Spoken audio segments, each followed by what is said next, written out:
প্রিয় শিক্ষার্থী বন্ধুরা, আশা করি সবাই ভালো আছেন, সুস্থ আছেন, নিরাপদে আছেন।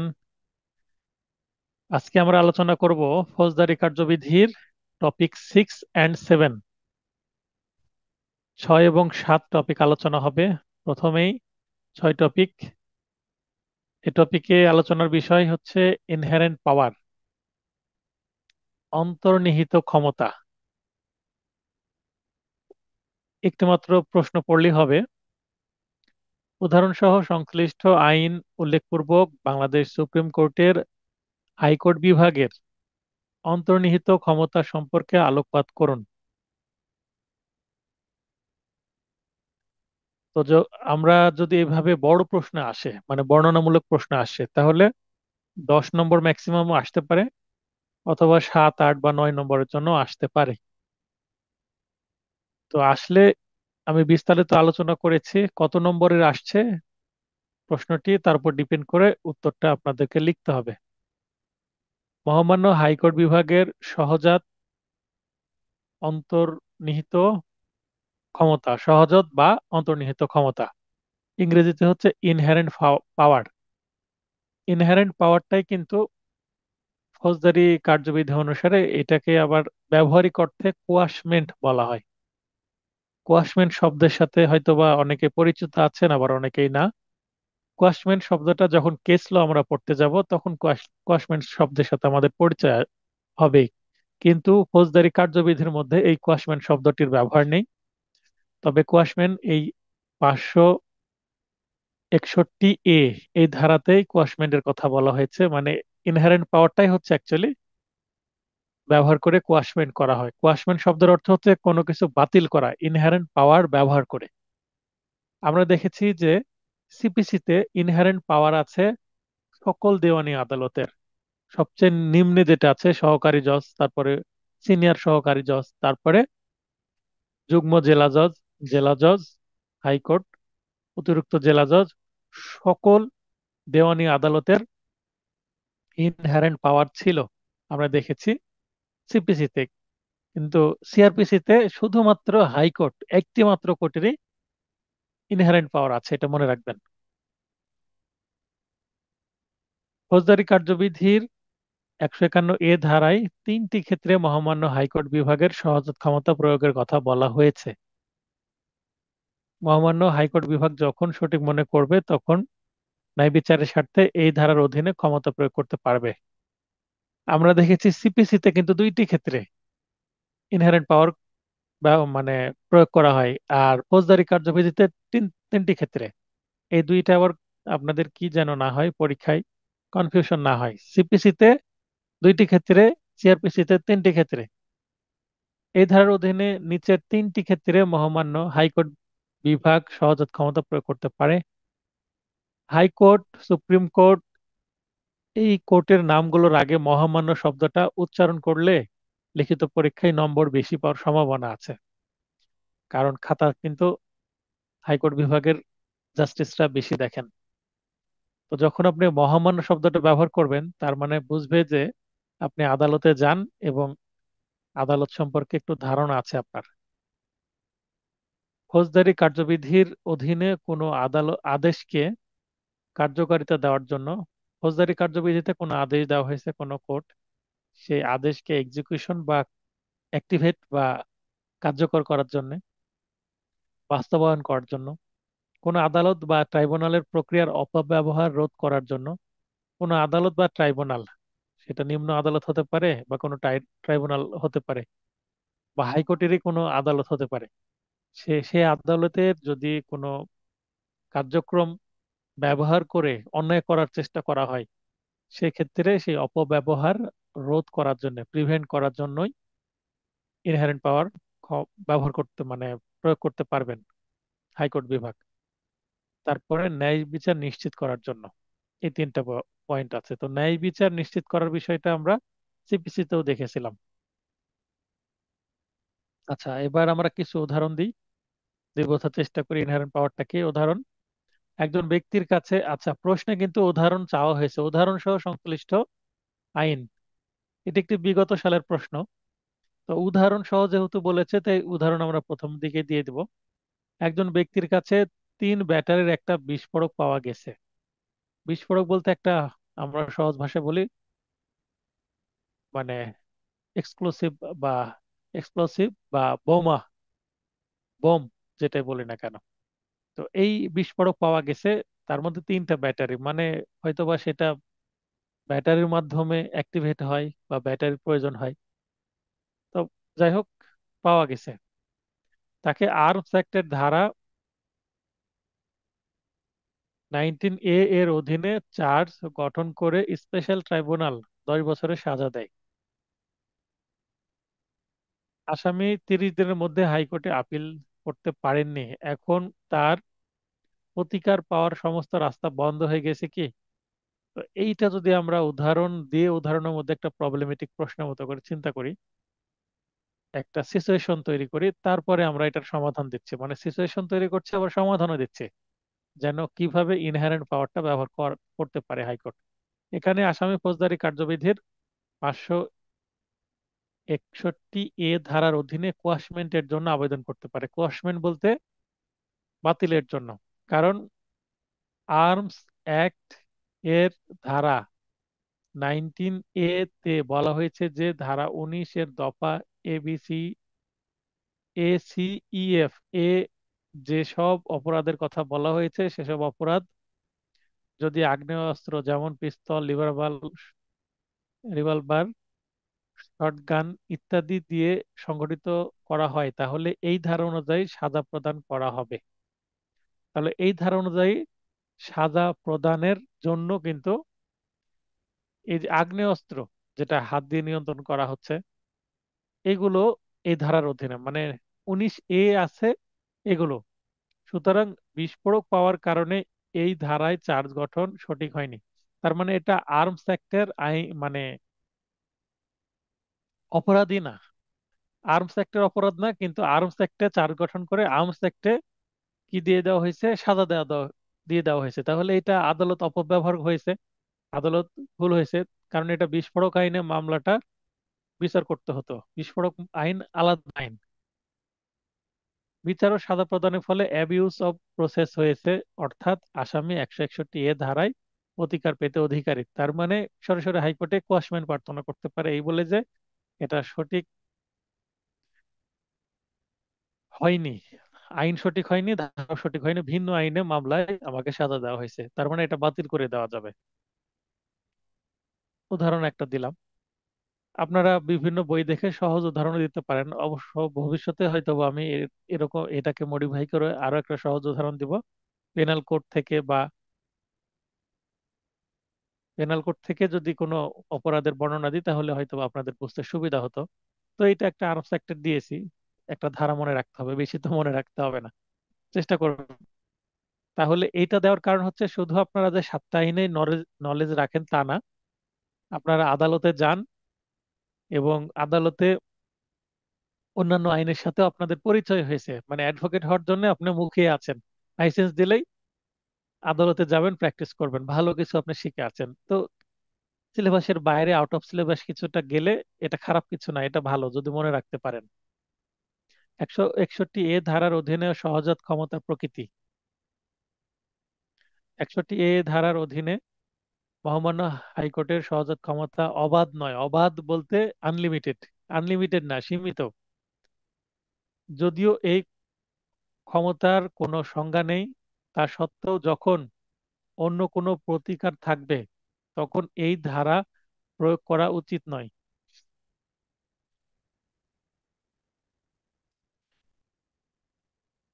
তার মানে যদি অন্য ধারায় বা অন্য কোনো প্রতিকার থাকে হাইকোর্টের, যেমন রিভিশন, আপিল, এগুলোতে হাইকোর্ট যখন কোনো ডিসিশন দিতে পারবে, তখন কিন্তু এই সেকশন প্রয়োগ করার দরকার হবে না।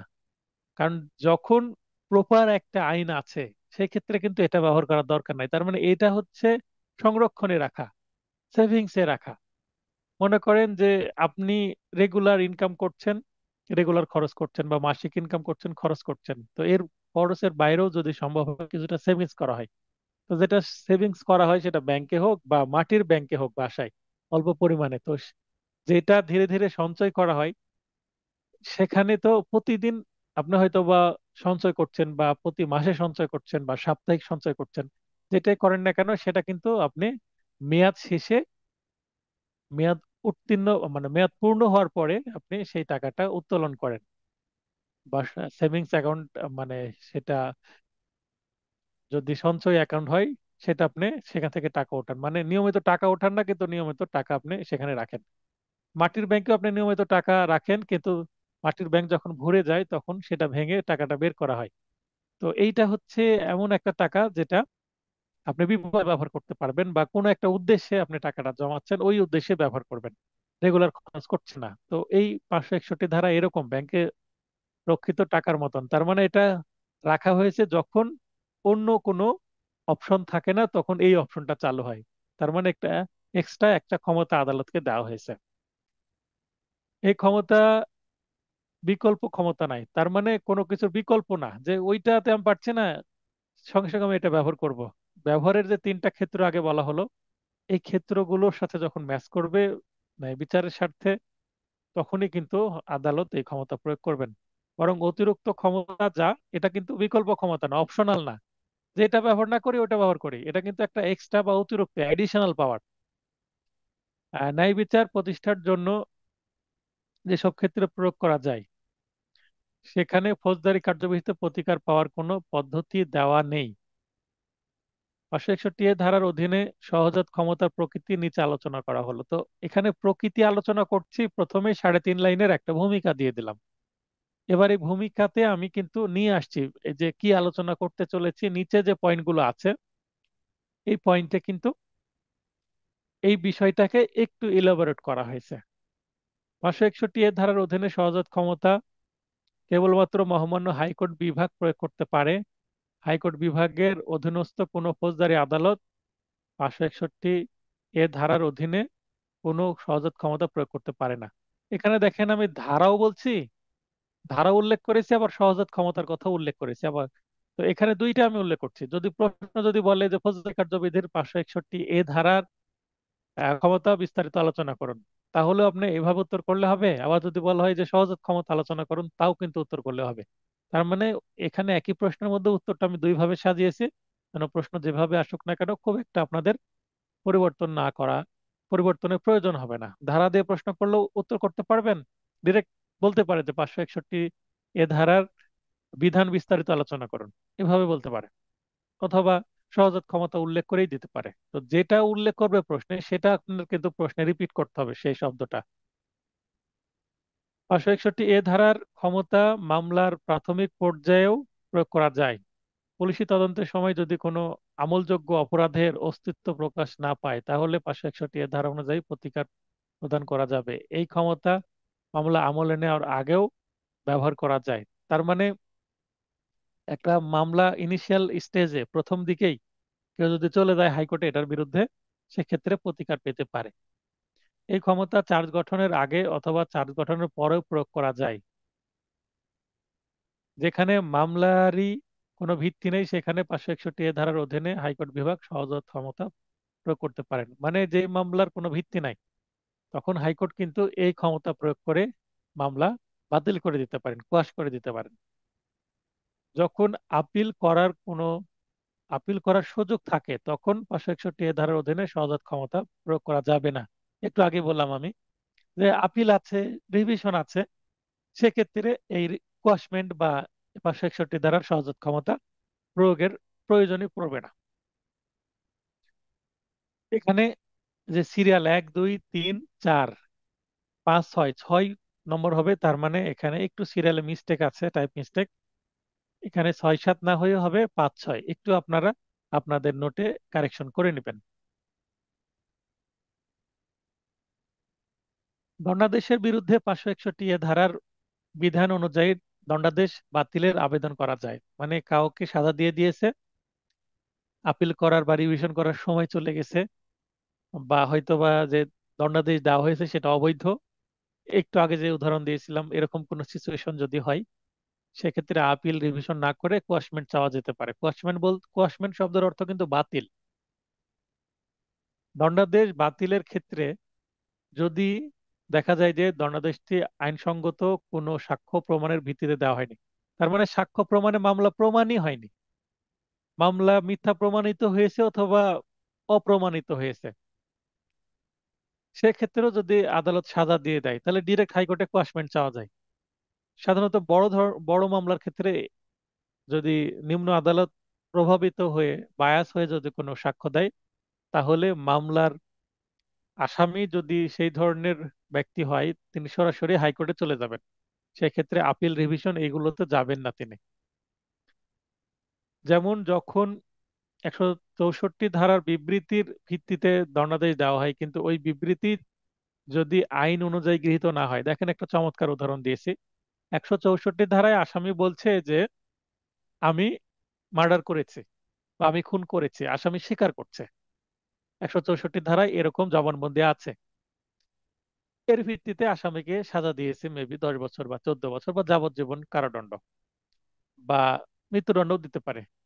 এখন আসামি এটার বিরুদ্ধে কোর্টমেন্টে যাচ্ছে কিসের মানে কিসের যুক্তিতে বা গ্রাউন্ডস কি বলছে? 164 ধারা যেভাবে নেওয়া দরকার ম্যাজিস্ট্রেটের কাছে স্বেচ্ছায় প্রলোভন ছাড়া, সাক্ষ্য আইনের আমরা 24, 25, 26, 27 এই ধারাগুলোতে 164 ধারার নেওয়ার পদ্ধতি, কখন সেটা অ্যাডমিসিবল হবে বা কখন সেটা প্রাসঙ্গিক হবে, কখন সেটা প্রাসঙ্গিক হবে না, আদালত কখন গ্রহণ করবে 164, কখন গ্রহণ করবে না, এগুলো বিস্তারিত আছে। তো যাই হোক, ভয় ভীতি দেখিয়ে যদি নাই বা আউট অফ কোর্ট ম্যাজিস্ট্রেটের কাছে না দিয়ে পুলিশের কাছে বা অন্য কোনো ব্যক্তির কাছে 164 ধারা যদি জবানবন্দি দেয় বা 164 ধারা জবানবন্দির সময় যদি কোনো মামলার আইও বা তদন্তকারী অফিসার ম্যাজিস্ট্রেটের সামনে উপস্থিত থাকে, যে হয়তো বা রিমান্ডে নিয়ে আসামিকে টর্চার করে ফাঁসিয়েছে, মানে স্বীকার করে নিয়েছে যে হ্যাঁ আমি জবানবন্দি দিব এবং আমি স্বীকার করব।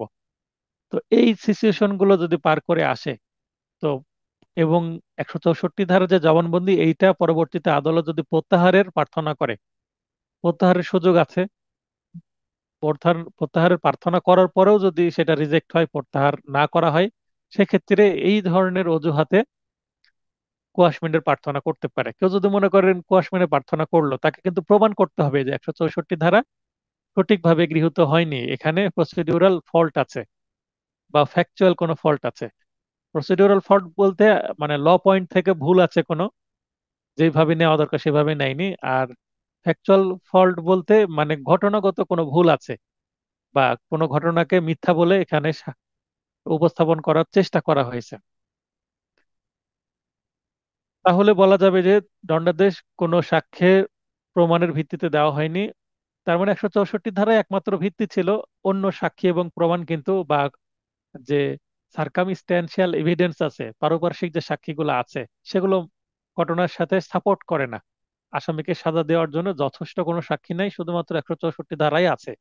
আর 164 ধারায় কি মনে করেন যে এখানে ঠিকভাবে নেওয়া হয়নি। মনে করেন আপনি বাজারে গেলেন 1,000 টাকার একটা নোট নিয়ে, হয়তো বা 400-500 টাকার আপনি কি করবেন, টুকটাক বাজার কিনবেন বা কোনো কিছু কিনবেন। এখন দেখলেন যে দুর্ভাগ্যক্রমে আপনার সেই টাকাটা ক্ষতিগ্রস্ত, হয়তো বা ছেঁড়া ফাটা বেশি বা টেপ লাগানো বা রং মাখানো, আঁকিঝুঁকি করা, কেউ নিতে চাচ্ছে না বা খুবই কি হয়ে গেছে, ড্যাম হয়ে গেছে টাকা, অথবা টাকাটা জাল, আপনি বুঝতে পারেন আপনাকে কেউ দিয়েছে। তো এই টাকা তো চলবে না। তো তার মানে যেহেতু আপনি চলবে না, বাজার করতে পারবে না। তো 164 ধারার ভিত্তিতে যেহেতু দণ্ডাদেশ দিয়েছে, আর সেটাই যদি অচল হয়, তাহলে যে দণ্ডাদেশ দেবে সেটাও নিশ্চয়ই অচল। তো নিম্ন আদালত সেটা বুঝবে না, আপিলে গিয়ে হয়তোবা সেটার কি পাওয়া যাবে না, রিমিডি পাওয়া যাবে না, তাই সরাসরি হাইকোর্টে যে সেটা প্রমাণের চেষ্টা করতে পারে। এভাবে এই 161 এ ধারা, 561 এ ধারা মতে কোয়াশমেন্ট প্রার্থনা করা যায়। কোয়াশমেন্ট বলতে যখন 561 ধারায় কোনো কিছু ডিরেক্ট বাতিল চাওয়া হবে, বাতিল চাওয়া হইলেই কোয়াশমেন্ট বলা হবে। বাতিল না চেয়ে যদি অন্য কোনো কিছু চাওয়া হয়, সেক্ষেত্রে কিন্তু সেটা কোয়াশমেন্ট নয়। তার মানে সহজাত ক্ষমতা বলতে শুধুমাত্র যে কোয়াশমেন্ট তা নয়, কোয়াশমেন্টের বাইরেও সহজাত ক্ষমতা আছে। ওই যে 3টা ক্ষেত্রে ওই রকম সাক্ষ্যকে আইনের দৃষ্টিতে কোনো সাক্ষ্য হিসেবে গণ্য করা যাবে না। এটা তাহলে আমরা প্রকৃতি দেখলাম। এবার এই ধারায় কি কি আমরা প্রতিকার পেতে পারি সেটা আমরা জানলাম, এবং এই ধারায় প্রতিকার পাওয়ার শর্ত কি, মানে প্রতিকার পেতে হলে কি কি শর্ত পূরণ করে হাইকোর্টে যেতে হবে। তার মানে চলে গেলেই যে প্রতিকার দিবে হাইকোর্ট তা কিন্তু নয়। অতএব বুঝে শুনে যদি গ্রাউন্ডস বা শর্ত থাকে তাহলে যেতে হবে। এই ক্ষমতা অত্যন্ত সতর্কতার সাথে ব্যবহার করতে হবে। অত্যন্ত সতর্কতার সাথে ব্যবহার করতে হবে বলেই তো শুধুমাত্র হাইকোর্টকে দেওয়া হয়েছে। 561 ধারায় প্রতিকার পেতে হলে আসামিকে অবশ্যই দেখাতে হবে প্রসিকিউশন যে ফ্যাক্ট এর ওপর ভিত্তি করে অভিযোগ এনেছে তা কোনো অপরাধী গঠন করে না, অথবা অভিযোগটি আইন দ্বারা বারিত। তাহলে দুইটা ক্ষেত্র হতে পারে যে একটা অভিযোগ করা হয়েছে, মামলা বা চার্জশিট দেওয়া হয়েছে, সেই চার্জশিট কোনো অপরাধী গঠন করছে না, মানে দেশে প্রচলিত কোনো আইনে এটাকে অপরাধী বলা হয় না, মানে আইন দ্বারা এই কোনো কর্মকে বারিত করে না, এরকম যদি হয় সেক্ষেত্রে সেটা অপরাধ হবে না। মানে এমন একটা ঘটনা নিয়ে আসলো যেটা মন গড়া একটা বিষয়, যেটা আইনে কোনো অপরাধী না, হিংসাত্মকমূলক ভাবে বা শত্রুদের দ্বারা প্রভাবিত হয়ে হয়তোবা এই কাজটা এজাহারকারী করেছে, অথবা আইও মামলায় আবার এই ধরনেরই চার্জশিট দিয়েছে যে এই মামলার কোনো মেরিট নাই বা ভিত্তি নাই। এই ধারায় প্রতিকার পাওয়ার শর্তগুলো নিচে উল্লেখ করা হলো।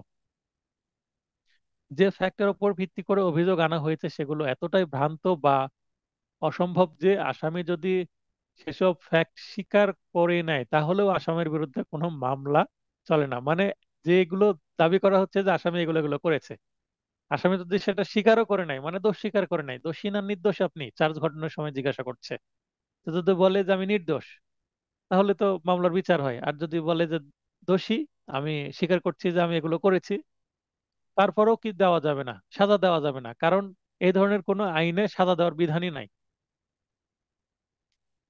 যেমন যদি উদাহরণ দিয়ে প্রশ্ন করতে পারেন, আপনারা প্রশ্ন করেন কম, প্রশ্ন যদি কম করেন তাহলে আইন কিন্তু মজায় মজায় শিখতে পারবেন না, এবং আপনার মধ্যে চিন্তা তৈরি হবে না। এরকম কোনো কিছু থাকতে পারে কি? হ্যাঁ, থাকতে পারে। কোনো ছেলে বা মেয়ে যদি অপর কোনো ছেলে বা মেয়ের বিরুদ্ধে যদি করে, অভিযোগ করে যে আমার সাথে সে 10 বছর প্রেম করেছে বা 2 বছর প্রেম করেছে বা 10 মাস প্রেম করেছে, করার পরে সে এখন ব্রেকআপ করছে, মানে সম্পর্ক কন্টিনিউ করছে না। তো সম্পর্ক কন্টিনিউ না করার জন্য এখন প্রেমের সম্পর্ক সেটা যদি কোনো প্রলোভন দেখিয়ে বা জোরপূর্বক যদি শারীরিক সম্পর্ক করা না হয়, তাহলে তো রেপের এলিগেশন নিয়ে আসা যাচ্ছে না, যেখানে শারীরিক সম্পর্কই সম্ভবত হয়নি। যদি শারীরিক সম্পর্ক না হয় তো প্রেমের সম্পর্ক, সেটা যদি প্রেম পর্যায়ে থাকে, এই প্রেমটা যদি ভেঙে যায়, তো এই প্রেমটা কেউ যদি অভিযোগ করে যে আমাকে কষ্ট দিচ্ছে, আসলে সম্পর্ক ভেঙে গেলে কষ্ট পেতে পারে একটা পক্ষ, তো সে যদি মামলা করে, মামলায় তার কোনো রিমিডি নাই, কারণ ব্রেকআপ করার জন্য কোনো সাজার বিধান এখনো কোনো আইনে করা হয়নি।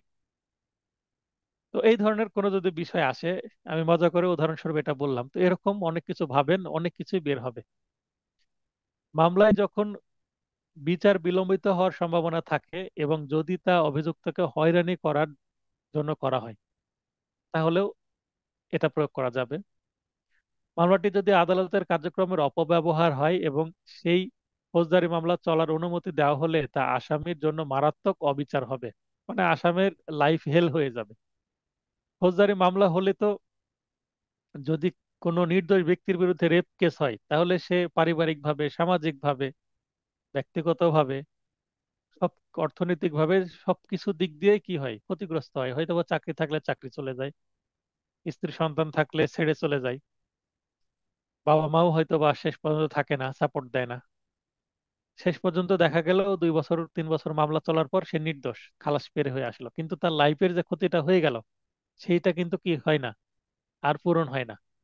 তো এই কারণেই প্রথম দিকে কোয়াশমেন্টে যাওয়া যেতে পারে, যদি এরকম কোনো কিছু থাকে, স্ট্রং এভিডেন্স থাকতে হবে যে সে নির্দোষ, সেটা সেই বিষয়ে। 561 ধারার ক্ষমতা প্রয়োগ করার সময় সাক্ষ্য মূল্যায়ন করা যাবে। সাক্ষ্যের মূল্যায়ন সাধারণত বিচারিক আদালত করে থাকে। সরি, সাক্ষ্যর মূল্যায়ন বিচারিক আদালত করবে। আর এই সহজাত ক্ষমতা প্রয়োগ করার সময় সাক্ষ্য মূল্যায়ন করা যাবে না, মানে মামলায় যে সাক্ষ্য নেওয়া হয়েছিল সেটা মূল্যায়ন করার বিধান নাই। কি কারণে? কারণ বিচারিক আদালত সাক্ষ্য গ্রহণ করেছেন, তাই বিচারিক আদালতই সেটা মূল্যায়ন করবেন। হাইকোর্ট এটা মূল্যায়ন করবেন না। হাইকোর্ট মূল্যায়ন যদি করতে চান, সেক্ষেত্রে হাইকোর্ট নতুন ভাবে সাক্ষ্য নেবেন অথবা ডকুমেন্টারি এভিডেন্সের ভিত্তিতেই তিনি দেখবেন। যেখানে আইনের স্পষ্ট বিধান আছে সেখানে সহজাত ক্ষমতা প্রয়োগ করা যাবে না। আবার এ ধারার ক্ষমতা এমন কিছু করার জন্য প্রয়োগ করা যাবে না যা আইনে স্পষ্টত বারিত হয়েছে। তার মানে অপব্যবহার নাই সেখানে প্রয়োগ করা যাবে না, স্পষ্ট আইন নাই সেখানে প্রয়োগ করা যাবে না, আইনে নিষেধ করেনি তাও প্রয়োগ করা যাবে না।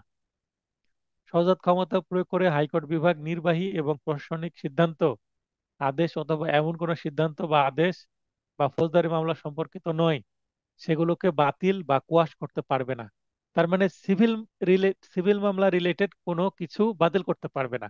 সিভিল মামলা রিলেটেড কোনো কিছু, সেটা সিভিল মামলার এখতিয়ার, তার মানে এই ধারার এখতিয়ার না, ফৌজদারি এখতিয়ার না। তারপরে কোনো প্রশাসনিক সিদ্ধান্ত কোয়াশমেন্টের মাধ্যমে বাতিল করা যাবে না, নির্বাহী সিদ্ধান্ত কোয়াশমেন্টের মাধ্যমে বাতিল করা যাবে না। যখন আইনের স্পষ্ট বিধান অধস্তন আদালতকে কোনো ফৌজদারি মামলার প্রতিকার দেওয়ার ক্ষমতা দেয়, তখন 561 এ ধারার ক্ষমতা প্রয়োগ করা যাবে না। যেখানে দায়রা জজের আপিল করার বিধান আছে বা রিভিশন করার বিধান আছে, সেখানে হাইকোর্টে কোয়াশমেন্টের বা এই ধারার প্রতিকার প্রার্থনা করার কোনো সুযোগ নাই, বা প্রার্থনা করলেও আদালত সেটা রিজেক্ট করে দিবে, মঞ্জুর করবে না। আচ্ছা, সর্বশেষ যে পয়েন্ট সেটা হচ্ছে এই ধারার অধীনে আবেদন করার তামাদির মেয়াদ। তাহলে কোনো কি তামাদির মেয়াদ আছে? এটা তো একটা আবেদন, কত দিনের মধ্যে করতে হবে, এটা একটা ভাইটাল প্রশ্ন। এমসিকিউ এর জন্য কিন্তু এটা গুরুত্বপূর্ণ প্রশ্ন। যদি প্রশ্ন হার্ড করে, রিটেনের জন্য আলাদাভাবে না আসতে পারে, বা প্রবলেমেটিক যদি প্রশ্ন এখান থেকে সেট করা হয়, তাহলে তামাদির বিষয়টা আসতে পারে। একটা হিসাব দিয়ে দিল, তামাদি আইনের সাথে কানেকশন তৈরি করে এই ধারার বিষয়টা নিয়ে আসলো। আর ভাইভাতে কিন্তু এটা ধরে, ভাইভাতে ধরার ভালো সম্ভাবনা আছে। ভাইভাতে প্রশ্ন করে কোয়াশমেন্ট কি, কত ধারায় কোয়াশমেন্ট প্রার্থনা করা যায়, কোয়াশমেন্টের কি কোনো তামাদের মেয়াদ আছে। পরপর একটার পর একটা এইভাবে প্রশ্ন করতে থাকে, দুই তিনটা ছোট ছোট ভাইভাতে। তো এইগুলোর পাশে আপনারা ভাইভা শব্দটা লিখে রাখেন। 561 এ ধারার অধীনে আবেদন করার কোনো তামাদির মেয়াদ নেই, কারণ এই ধারার অধীনে ক্ষমতা নির্দিষ্ট কোনো আদেশের বিরুদ্ধে ব্যবহার করা হয় না, বরং পুরো প্রক্রিয়ার বিরুদ্ধে ব্যবহার করা হয়। যেহেতু এই ধারার উদ্দেশ্যই প্রক্রিয়ার অপব্যবহার রোধ করা ও ন্যায় বিচার নিশ্চিত করা, তাই এই ধারার অধীনে আবেদন তামাদিতে বারিত হয় না। তার মানে সর্বশেষ ভরসা হচ্ছে এইটা, যেখানে 5 বছর 10 বছরও হয়ে গেছে তারপরও যাওয়া যাবে, যদি ভ্যালিড রিজন থাকে এত দেরি কেন হলো। তার মানে তামাদিতে কখনো বারিত হবে না এটা।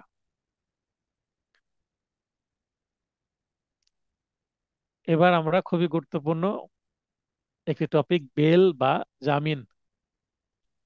বেল বা জামিন প্রথমে বলে দিই। আচ্ছা, আপনাদের প্রশ্ন করি,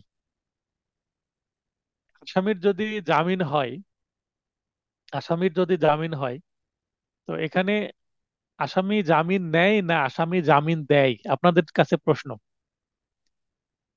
এখানে জামিন একজন নিবে একজন দিবে, আদালত এবং আসামি। আদালত এবং আসামির মধ্যে একজন জামিন দিবে এবং একজন নিবে। আমার প্রশ্ন হচ্ছে, কে জামিন দেয় এবং কে জামিন নেয়?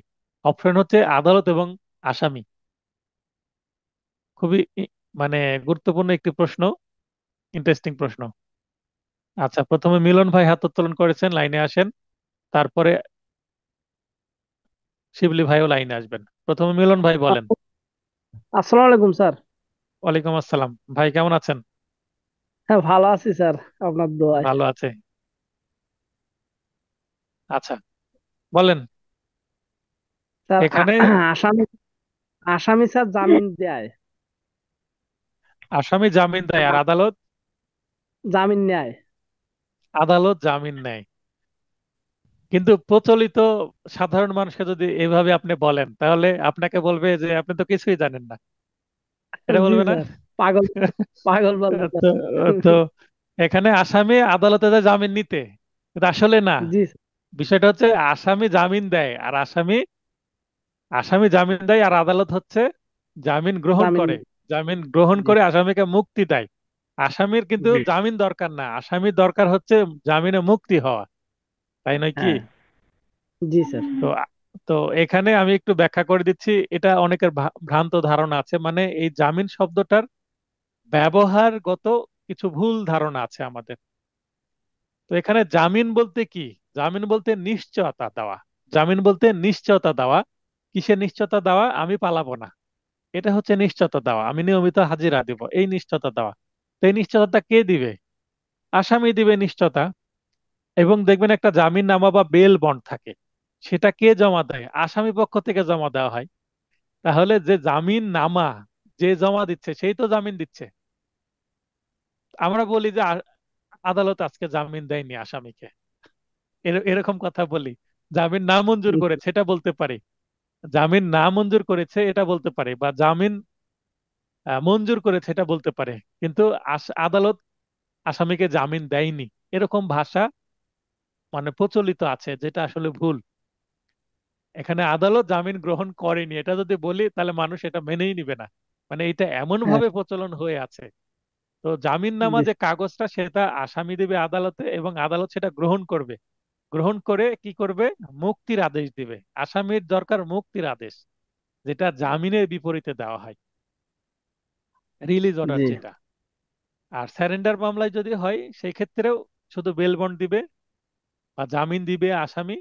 জামিন দিলেই আসামিকে ইনস্ট্যান্ট কি দেওয়া হবে? মুক্তি দেওয়া হবে। স্যারেন্ডার করলে তাকে আর হাজতে নেওয়া হবে না। তো আপনারা এই বেলের পাশেই লিখে রাখেন যে আদালত জামিন গ্রহণ করে এবং আসামি জামিন দেয়, তাহলে ভুল হবে না। ধন্যবাদ মিলন ভাই, এবং যারা মেসেজে উত্তর করেছেন তারা, তাদেরকে ধন্যবাদ।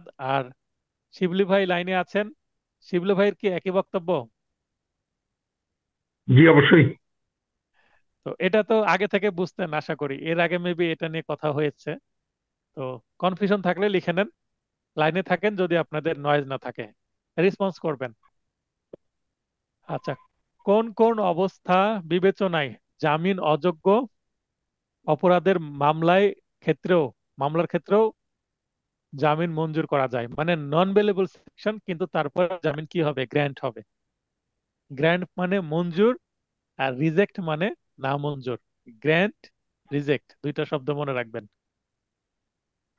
জামিন অযোগ্য অপরাধ এবং মৃত্যুদণ্ডে দণ্ডনীয় হওয়ার মতো অপরাধে অভিযুক্ত আসামিকে কোন কোন পরিস্থিতিতে জামিন দেওয়া যেতে পারে, অথবা যে অপরাধের জন্য মৃত্যুদণ্ড বা যাবজ্জীবন কারাদণ্ড দেওয়া যায় এমন অপরাধে অভিযুক্ত ব্যক্তিকে জামিনে মুক্তি দেওয়া যায় কিনা। এখানে দেখেন জামিন দেওয়া যায় কিনা বলিনি, জামিনে মুক্তি দেওয়া যায় কিনা সেটা বলেছি।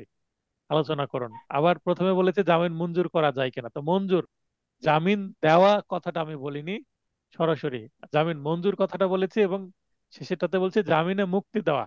জামিনে মুক্তি দেওয়া মানে রিলিজ অর্ডার দেওয়া, যেটা আদালতই দিবে। রিলিজ অর্ডার আদালত দিবে। আর রিলিজ অর্ডার যদি আদালত না দেয় তাহলে কিন্তু আবার জেলখানা থেকে আসামিকে ছাড়বে না, হাজতে আসামিকে।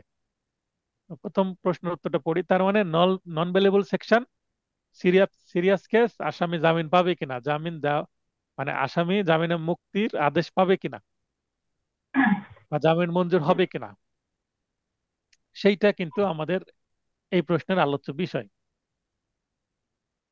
যেটা পড়ছিলাম যে জামিন অযোগ্য ধারার অপরাধ কিন্তু জামিন মঞ্জুর করবে আদালত। খুব সিরিয়াস কেস, মৃত্যুদণ্ড বা যাবজ্জীবন কারাদণ্ডের দণ্ডনীয়, মানে এই মামলায় যদি প্রমাণ হয় তাহলে আসামির মৃত্যুদণ্ড হতে পারে, যাবজ্জীবন কারাদণ্ড হতে পারে, এরকম অপরাধ করেছে। দণ্ডিত হওয়ার মতো অপরাধে অভিযুক্ত আসামিকে সাধারণত জামিন মঞ্জুর করা যায় না। কেন মঞ্জুর করা যায় না? মঞ্জুর করলে কি হবে? মঞ্জুর করলে আসামি পালিয়ে যেতে পারে, কারণ সে জানে সে অপরাধ করেছে। সে যদি থাকে এবং আদালতে আসে নিয়মিত, তাহলে তাকে কি করবে? সাজা দিয়ে দিবে। 10 বছর, 14 বছর, যাবজ্জীবন বা মৃত্যুদণ্ড দিয়ে দিতে পারে, সিরিয়াস মামলা। তাই সে, হ্যাঁ, তো যেটা আলোচনা করছিলাম যে কখন জামিন আদালত দিবেন, যদিও যেমন অযোগ্য ধারার অপরাধ।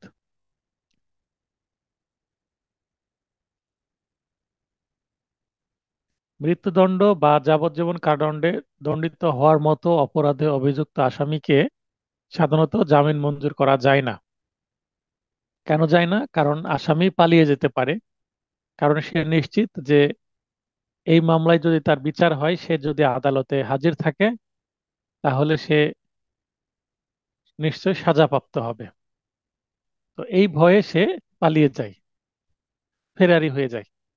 তো এই কারণেই যেন আসামি পালিয়ে যেতে না পারে, তাই হেফাজতে আটক রাখা হয়, হাজতে রাখা হয়। কেননা এমন অপরাধগুলো মূলত জামিন অযোগ্য ধারার গুরুতর অপরাধ হয়ে থাকে। তো জামিন অযোগ্য ধারার গুরুতর অপরাধ বলেই কিন্তু জামিন দেওয়া যায় না। তবে এই ক্ষেত্র বিশেষে কিছু কিছু পরিস্থিতি বিবেচনায় বিজ্ঞ আদালত জামিন অযোগ্য অপরাধের মামলার ক্ষেত্রেও অভিযুক্ত আসামিকে জামিন মঞ্জুর করে থাকেন। তো কি কি সেই পরিস্থিতি?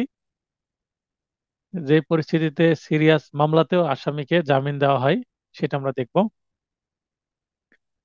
জামিন অযোগ্য অপরাধের ক্ষেত্রে যখন জামিন মঞ্জুর করা যায়, এটা আছে the code of criminal procedure 1898 এর 497, 167 ও 339 সি ধারার বিধানের আলোকে আলোচ্য বিষয়টি নিম্নে আলোচনা করা হলো। এই তিনটি ধারার আলোকে আমরা দেখব। অভিযুক্ত ব্যক্তির বয়স, লিঙ্গ ও শারীরিক অবস্থা বিবেচনায় জামিন মঞ্জুর করা যায়।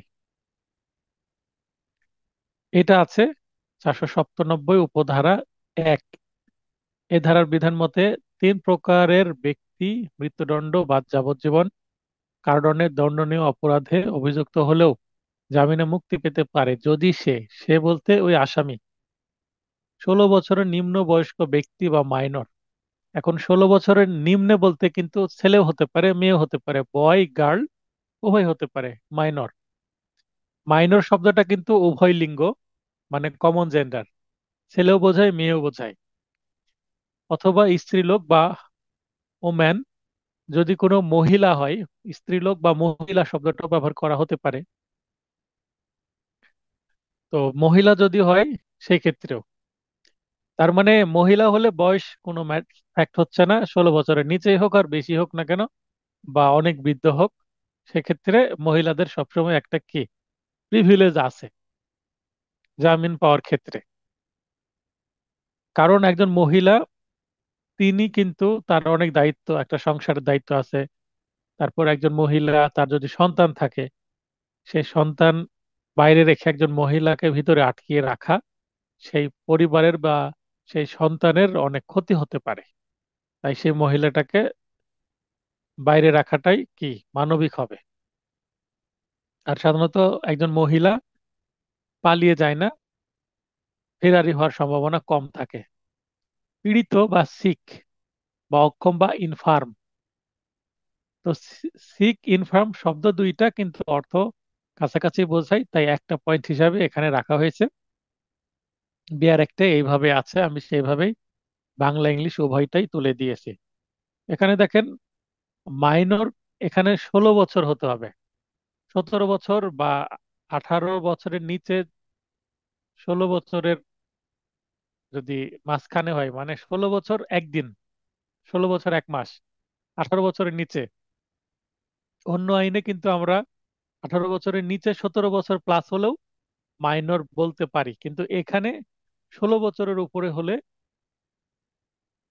সে হয়তো বা মাইনর হলেও এই জামিন পাওয়ার যোগ্য না।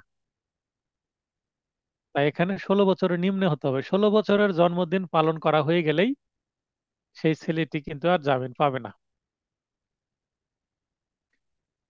তাহলে এটা গেল হচ্ছে 497 ধারার উপধারা 1 অনুসারে।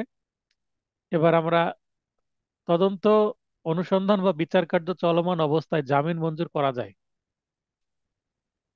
তদন্ত চলছে, মামলা চার্জশিট আসেনি, বা কোনো ইনকোয়ারি বা অনুসন্ধান চলছে, বা সাক্ষী চলমান আছে, সাক্ষী পর্যায়ে এসেও জামিন চাইতে পারে। এটা হচ্ছে 497 উপধারা 2। এই ধারার বিধান মতে জামিন অযোগ্য অপরাধে অভিযুক্ত ব্যক্তির বিরুদ্ধে জামিনের অযোগ্য অপরাধ করেছে মর্মে বিশ্বাস করার মতো যুক্তিসঙ্গত যথেষ্ট কারণ না থাকলে, কিংবা অধিকতর তদন্তের প্রয়োজন হলে অনুসন্ধান বা বিচার কার্য চলমান অবস্থায় তাকে জামিনে মুক্তি দেওয়া যেতে পারে। তার মানে আসামিকে দেখে এবং ঘটনার বর্ণনা শুনে মামলার মেরিট কম মনে হচ্ছে, এবং মনে হচ্ছে আসামিকে মিথ্যাভাবে ফাঁসানো হয়েছে, মানে মেরিটলেস অনেকটা মামলা, যেটা হয়তো বা ভুলক্রমে আমলে নেওয়া হয়েছে, বা মেরিট থাকলেও সামান্য আছে, যথেষ্ট সন্দেহ আছে যে এই ব্যক্তিকে এই অপরাধটা করেছে। আসলে এই ব্যক্তি তো পূর্বে কোনো অপরাধী নেই। এখানে দেখবেন পূর্বে তার কোনো অপরাধ আছে কিনা, মানে এই মামলা ছাড়া তার পূর্বে আরো কোনো অপরাধ ছিল কিনা যেটা নিষ্পত্তি হয়ে গেছে, এবং সেখানে সে খালাসপ্রাপ্ত না হয়ে সে সেখানে যদি দণ্ডিত হয়ে সাজাপ্রাপ্ত হয়ে বের হয়ে আসে, বা বর্তমানে এই মামলা ছাড়াও আরো কিছু মামলা তার নামে চলমান আছে, এটাকে আমরা বলি পিসিপিআর এ তার মামলা আছে কিনা। তো যদি থাকে, তার মানে একাধিক মামলার আসামি হলে সাধারণত এই সুবিধাটা পায় না। কিন্তু যদি একমাত্র মামলা হয়, তাহলে এটা বলতে পারি ইওর অনার, ভুল ক্রমে এই মামলায় তাকে হয়রানিমূলক ভাবে বা ভুল ক্রমে ফাঁসানো হয়েছে। এই মামলায় দূর দূর দিয়ে এই আসামির কোনো কানেকশন বা সংশ্লিষ্টতা নাই, তাই আমার আসামি জামিন পাওয়ার হকদার, তাকে জামিন মুক্তি দিবেন, নিয়মিত হাজিরা প্রদান করবে, পলাতক হবে না, এবং স্থানীয় জামিনদার আছে। এইভাবে আমরা বেল হিয়ারিং করি, এবং বেল পিটিশন বা জামিনের দরখাস্তও এভাবে আমরা লিখে থাকি মামলার। মানে যতই অপরাধী হোক আমরা লিখি যে আসামি নির্দোষ, তাই জামিন চাচ্ছে, দোষী বললে তো আর জামিন দিবে না। বিচার বা সাক্ষ্য, জামিন দিবে না বলতে জামিন মুক্তি দিবে না বিচারক। বিচার বা সাক্ষ্য গ্রহণ সমাপ্ত হলে রায় ঘোষণার পূর্বে জামিন মঞ্জুর করা যায়। এটা ওই একই ধারায় 97 উপধারা 4-এ আছে। এ ধারার বিধান মতে জামিন অযোগ্য অপরাধে অভিযুক্ত ব্যক্তির বিচার কার্য সমাপ্তির পর, মানে বিচার কার্য সমাপ্তি মানে সাক্ষ্য প্রমাণ হয়ে গেছে, আর্গুমেন্টের জন্য মেবি আছে বা আর্গুমেন্টও হয়ে গেছে, শুধুমাত্র রায় ঘোষণা বাকি আছে, অভিযুক্ত ব্যক্তি কোনো অপরাধ করেনি মর্মে বিশ্বাস করার মতো যুক্তিসঙ্গত যথেষ্ট কারণ থাকে, তবে রায় ঘোষণার পূর্বে তাকে জামিনে মুক্তি দেওয়া যেতে পারে। তার মানে মনে করেন 2 বছর ধরে মামলা চলছে, তাকে জামিনই দেওয়া হয়নি, মানে জামিনে মুক্তি হয়নি, সে এতদিন ভেতরেই ছিল। সাক্ষ্য প্রমাণ নেওয়ার পরে আসামিপক্ষের আইনজীবী যদি দেখে যে সাক্ষ্য প্রমাণে আসামির সাজা হওয়ার সম্ভাবনা খুবই কম, তখন সে আবার জামিন এর আবেদন করতে পারে আদালতে। তখন তাকে আদালত জামিন দিয়ে দিবে, কারণ আদালতও বুঝতে পারবে যে হয়তোবা সে কিছুদিন পরেই খালাস পেতে চলেছে, সেই কারণে জামিন দিয়ে দিবে। নির্ধারিত সময়ের মধ্যে তদন্ত সমাপ্ত না হলে জামিন মঞ্জুর করা যায়। এটা আমরা কিন্তু অলরেডি গত ক্লাসে দেখেছি, 167(5) ধারার বিধান মতে এমসিকিউ ক্লাসেও এটা আমরা দেখেছি। 120 দিনের মধ্যে তদন্ত সমাপ্ত না হলে মৃত্যুদণ্ড, যাবজ্জীবন বা অনধিক 10 বছর কারাদণ্ডের দণ্ডনীয় অপরাধ ব্যতীত কোনো ক্ষেত্রে ম্যাজিস্ট্রেট আদালত অভিযুক্ত ব্যক্তিকে জামিনে মুক্তি দিতে পারবেন। তার মানে ম্যাক্সিমাম যেখানে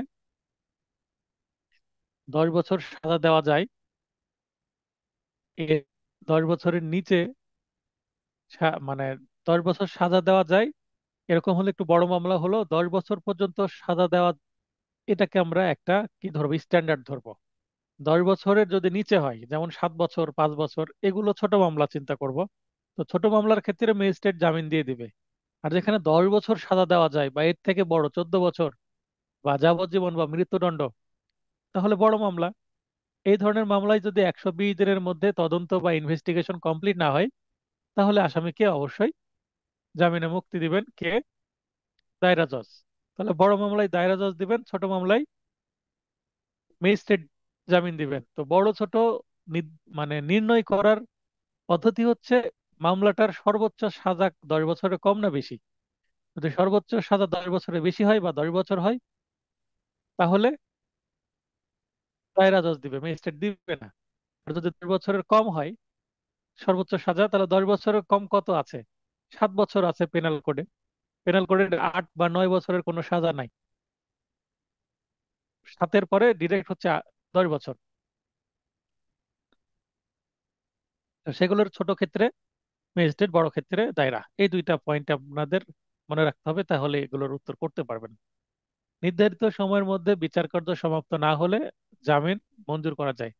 উপরে হচ্ছে 120 দিনের মধ্যে তদন্ত সমাপ্ত না হলে, ইনভেস্টিগেশন সমাপ্ত না হলে। আর এখানে হচ্ছে 139 সি ধারার বিধানতে ম্যাজিস্ট্রেট আদালত 180 দিনের মধ্যে, অথবা দায়রা জজ আদালত, অতিরিক্ত দায়রা জজ আদালত, জম্মু দায়রা জজ আদালত 360 দিনের মধ্যে বিচার কার্য সমাপ্ত করতে না পারলে জামিন অযোগ্য অপরাধে অভিযুক্ত ব্যক্তিকে জামিনে মুক্তি দেওয়া যাবে। তাহলে তদন্ত 120 দিন, এটা ম্যাজিস্ট্রেট দায়রা উভয় আদালতের ক্ষেত্রে সমান, 120 দিন। কিন্তু বিচার কার্য সমাপ্ত করার জন্য সময়ের পার্থক্য আছে ম্যাজিস্ট্রেট কোর্ট এবং দায়রা জজের ক্ষেত্রে। ম্যাজিস্ট্রেট কোর্টের হচ্ছে 180 দিন, আর দায়রা জজের হচ্ছে 360 দিন। এই পার্থক্য দেওয়ার কারণ হচ্ছে, যদি মানে কমন সেন্স থেকে বলি, তো দায়রা জজ বড় বড় মামলার বিচার হয়, বড় বড় মামলার বিচার হতে সময় লাগবে, সাক্ষীর পরিমাণও বেশি হতে পারে। আমার দায়রা জজ ব্যস্ত আদালত, মামলার সংখ্যা বেশি, সেই কারণে। আর ম্যাজিস্ট্রেট কেস হচ্ছে, ম্যাজিস্ট্রেট আদালতে যে মামলা বিচার হবে সেগুলো ছোট ছোট মামলা, দ্রুত সেগুলো নিষ্পত্তি করা যায়। এরপর প্রশ্ন, জামিন পাওয়া আসামির অধিকার, এটি তার প্রতি আনুকূল্য নয়। আনুকূল্য মানে অনুগ্রহ।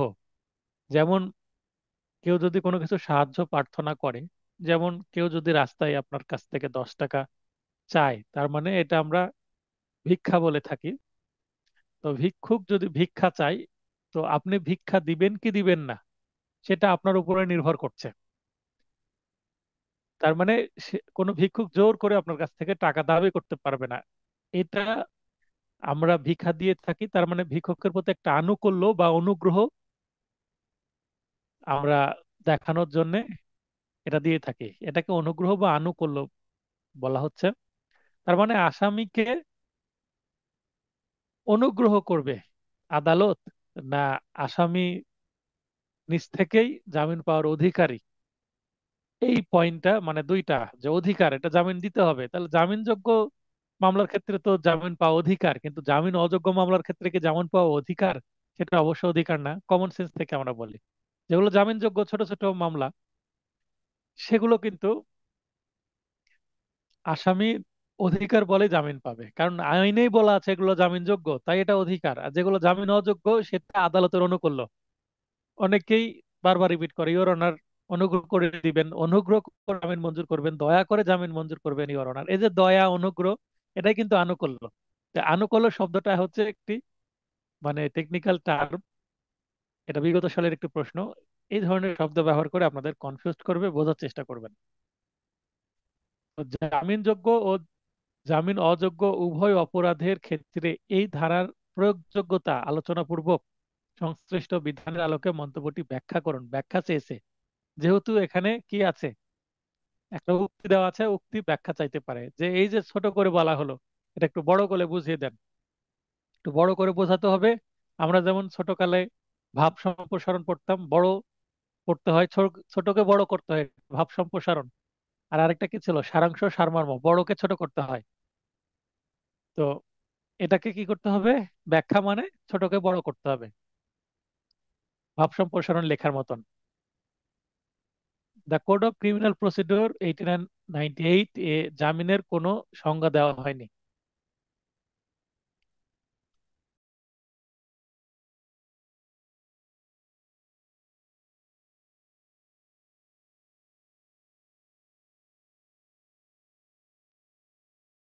তাহলে প্রশ্ন এসেছে জামিন সংক্রান্ত বিষয়, জামিন পাওয়া, এটা সংক্রান্ত বিষয়। এখানে জামিন পাওয়া বলতে জামিনে মুক্তি পাওয়াকে বোঝানো হচ্ছে। এই জামিন শব্দের কোনো কি দেওয়া নাই, ডেফিনেশন দেওয়া নাই, ডেফিনেশন নাই এই আইনে। সাধারণ অর্থে জামিন বলতে পুলিশের হেফাজত বা হাজতখানা হতে কোনো অভিযুক্ত ব্যক্তিকে মুক্তি দিয়ে নির্দিষ্ট দিনে ও সময়ে সংশ্লিষ্ট আদালতে নিয়মিত হাজিরার হাজির হওয়ার শর্তে জামিনদারের নিকট সমর্পণ করাকে বোঝায়। এই যে বেল বন্ড বা জামিননামায় আমরা স্থানীয় উপযুক্ত একজন জামিনদারের কি নেই, স্বাক্ষর নেই। তো এখানে তাকে দায়িত্ব দেওয়া হলো যে এই আসামিকে নিয়মিত আপনি আদালতে এনে দিবেন, এনে না দিলে আপনাকে কিন্তু জামিনের যে বন্ডের কথা বলা হচ্ছে, এটার দ্বিগুণ অর্থ আপনাকে কিন্তু দিতে হবে। এভাবে কিন্তু লেখা থাকে, পুরো বন্ডের কথাগুলো পড়বেন তাহলে বুঝতে পারবেন। তাহলে সাধারণত এটাই হচ্ছে জামিন, জামিনের সংজ্ঞা দিয়ে দিলাম আমার ভাষায়।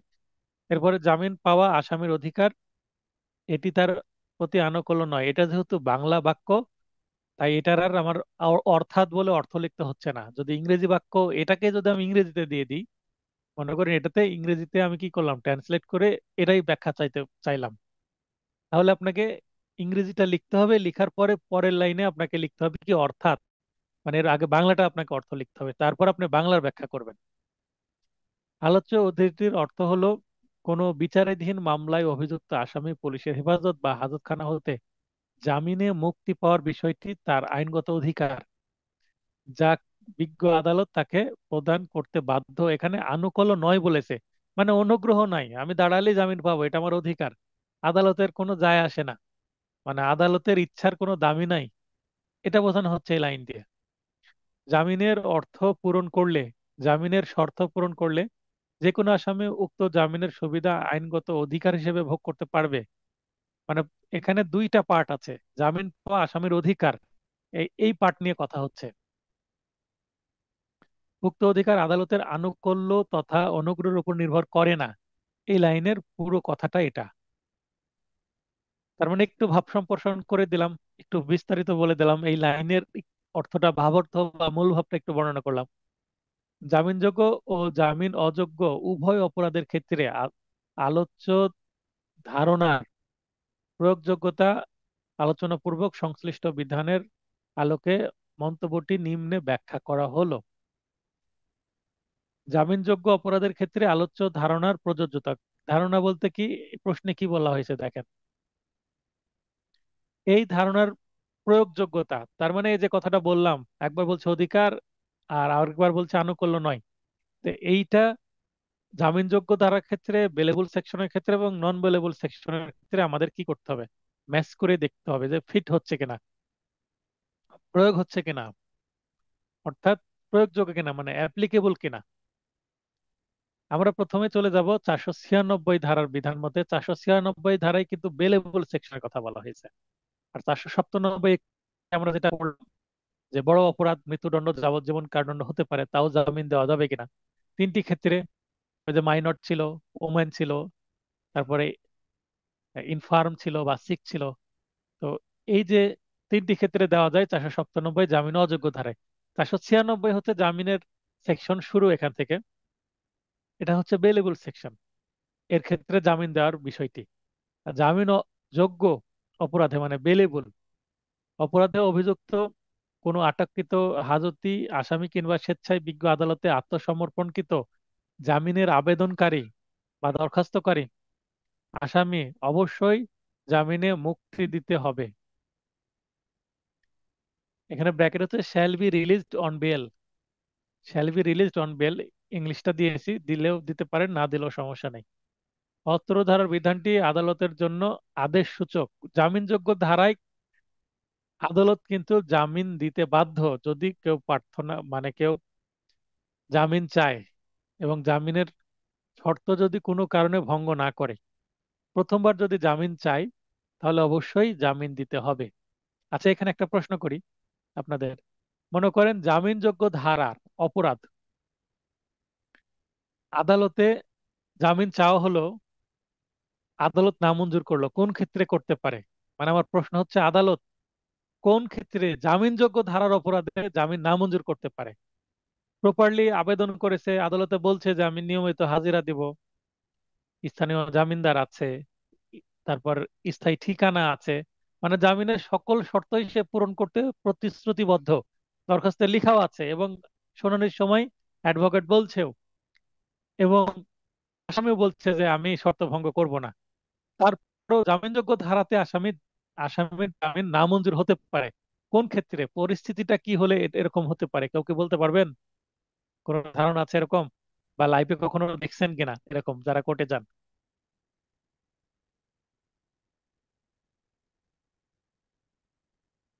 আব্দুল মাজিদ ভাই বলেন, জামিনযোগ্য ধারায় কখন আদালত জামিন নামঞ্জুর করে?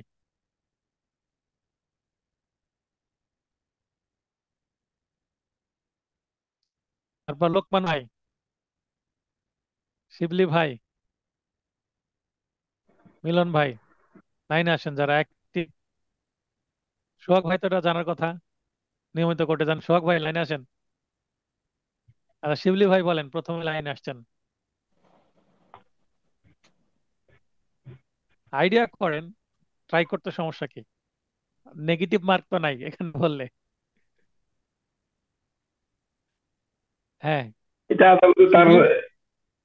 যে কন্ডাক্ট যদি কোনো ধরনের দেখা যায়, উগ্র ব্যবহার দেখা যেতে পারে হয়তো, সেক্ষেত্রে আদালত যদি মনে করেন যে এই লোক তো আসলে আহ, মানে সে মিসকন্ডাক্ট করছে, যেটা আমরা জানি যে আপনার হয়তো এটা প্রাসঙ্গিক হবে কিনা জানি না, ইকুইটি আদালতের যে একটা বিষয় আছে, আমরা এসআর একটা পড়েছি, যে এই ধরনের কিছু একটা হতে পারে, ধারণা করে যে বলতে জামিন পারি। নিতে, জামিন নিতে আসছে কিন্তু আচরণ ভালো করছে না, উগ্র আচরণ করছে না। জামিনযোগ্য ধারা আদালতের যে মান সম্মান, আদালতকে যে রেসপেক্ট করার বিষয়, সেটা যদি না করে, আদালত নামঞ্জুর করে দিতেই পারে।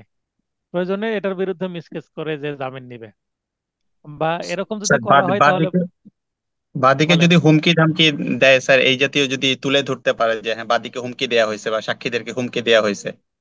হুম হুম। এটা কবে দেওয়া হয়েছে? মানে আহ যেদিন হিয়ারিং হচ্ছে মামলাটা সেদিন হওয়ার না তার আগেই? না, মামলাটা হওয়ার পরে এবং এই জামিনের ইয়েটার আগে আর কি।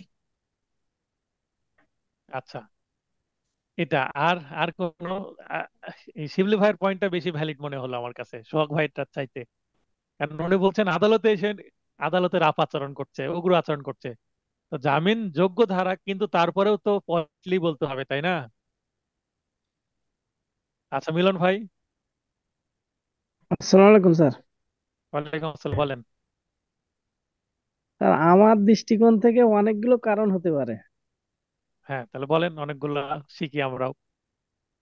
এখন প্রথম কারণ, যদি তদন্তের কোনো বিশেষ কোনো বিষয় থাকে, যে তদন্তে জামিন দেওয়ার পরে তদন্তে এলো প্রভাবিত করতে পারে, হুম অথবা যদি জামিন নেওয়ার পরে পলাতক হওয়ার সম্ভাবনা থাকে, বা হুম জামিন দেওয়ার ক্ষেত্রে যদি আসামির আচরণ যদি আদালতের কাছে অসন্তুষ্টজনক হয়, হুম বা আসামি যদি হলো উম, আপনার হলো বাদী বা হলো সাক্ষীদেরকে হলো প্রভাবিত করার চেষ্টা করে, যেটা হলো মামলার পরবর্তীতে হলো অনেক ক্ষতি হওয়ার সম্ভাবনা থাকতে পারে, বা হুম। আসল তথ্য ভ্যালিড হওয়ার সম্ভাবনা থাকে। এরকম অনেক কিছু কারণ থাকতে পারে, এটা আমার আচ্ছা, মনে হচ্ছে। বাস্তবে বাস্তবে কি কেউ দেখেছেন এরকম করেছে কোনো আদালত? জামিনযোগ্য ধারা ম্যাজিস্ট্রেট জামিন নামঞ্জুর করে দিল। এরকম দেখিনি অবশ্যই, তো কোর্টে আচ্ছা, তো আমি দেখিনি দেখেছি, জামিনযোগ্য। আমি দেখেছি বলে প্রশ্নটা করলাম। জি তাহলে আমি যেটা দেখেছি সেটা হচ্ছে, মনে করেন জামিন দেওয়া হয়েছে, জামিন নিয়ে যে সে দীর্ঘদিন আদালতে আসেনি। মানে হ্যাঁ, সেটাই জামিন তো নেওয়ার হবে। পরে, জামিন নেওয়ার পরে 5-7টা ডেট সে কি আদালতে উপস্থিতি পলাতক। হয়নি, পলাতক। পলাতক। তো জি সে পলাতক, যেহেতু জামিন নিয়ে গেছে, পলাতক হলেও সমস্যা নাই, মামলা রেডি হয়ে গেছে। তার মানে তার বিরুদ্ধে কি শুরু হবে? সাক্ষী শুরু হবে, সাক্ষ্য শুরু হয়ে গেছে। সাক্ষীর শেষের দিকে এসে সে হাজির হয়েছে যে জামিন চাচ্ছে। এবং এতদিন তাকে ছাড়া কি হয়েছে? তার অনুপস্থিতিতে বিচার কার্য। তার অনুপস্থিত বিচার হয়েছে, মানে সাক্ষ্য জবানবন্দি হয়ে গেছে, জেরা বাকি আছে। জি এখন তার আইনজীবী জি জামিন চেয়ে আবার কি প্রার্থনা করেছে, আসামিদের রিকল করেছে। আদালত জি জামিন দিল না। আদালত বললো আপনার আসামিকে আমি জামিন দেবো না, কিন্তু রিকলের প্রার্থনা মঞ্জুর। হ্যাঁ, আমি সাক্ষীদের রিকল করছি, রিকলের জি প্রার্থনা মঞ্জুর। তো তা তিনি কি কারণ লিপিবদ্ধ করলেন? তিনি লিপিবদ্ধ করলেন আপনার আসামি জামিন দিলে আবার পালিয়ে যাবে। জি যেহেতু আপনার আসামি আগের বার জামিনের শর্ত ভঙ্গ করেছে, তাই স্বভাবতই ধরে নিতে পারি সে আবার শর্ত ভঙ্গ করতে পারে। তাই যেহেতু জামিনের শর্ত ভঙ্গ করার তার একটা রেকর্ড তৈরি হয়েছে, তাই তাকে আমি জামিন দিব না, আপনি পারলে মিসকেছে যে জামিন নেন। এ হচ্ছে বক্তব্য। তো এটা জি নিয়ে একটু তোল কালাম সৃষ্টি হয়। হ্যাঁ। কুদ্দুস ভাই নামঞ্জুর করতে দেখেছেন, কুদ্দুস ভাই কেন নামঞ্জুর করতে দেখেছেন সে তার গল্পটা একটু শুনি। কুদ্দুস ভাই লাইনে আসবেন। তো এটা কিন্তু একটা ভালো ভ্যালিড পয়েন্ট। ভাইবাতে এরকম প্রশ্ন করতে পারে কিন্তু, যদি এরকম আইডিয়া মাথায় আসে ভাইবার যে প্রশ্ন করবেন তার। স্যার আপনি যেমন বলছেন ওরকম না হয় যে ইনস্ট্যান্ট কি নামঞ্জুর করতে পারে কিনা, ইনস্ট্যান্ট। ওই যে শিবলি ভাই প্রথমে বললো যে আচরণটা যদি খারাপ করে, চাওয়ার ধরন অনুসারে জি হতে পারে না এটা।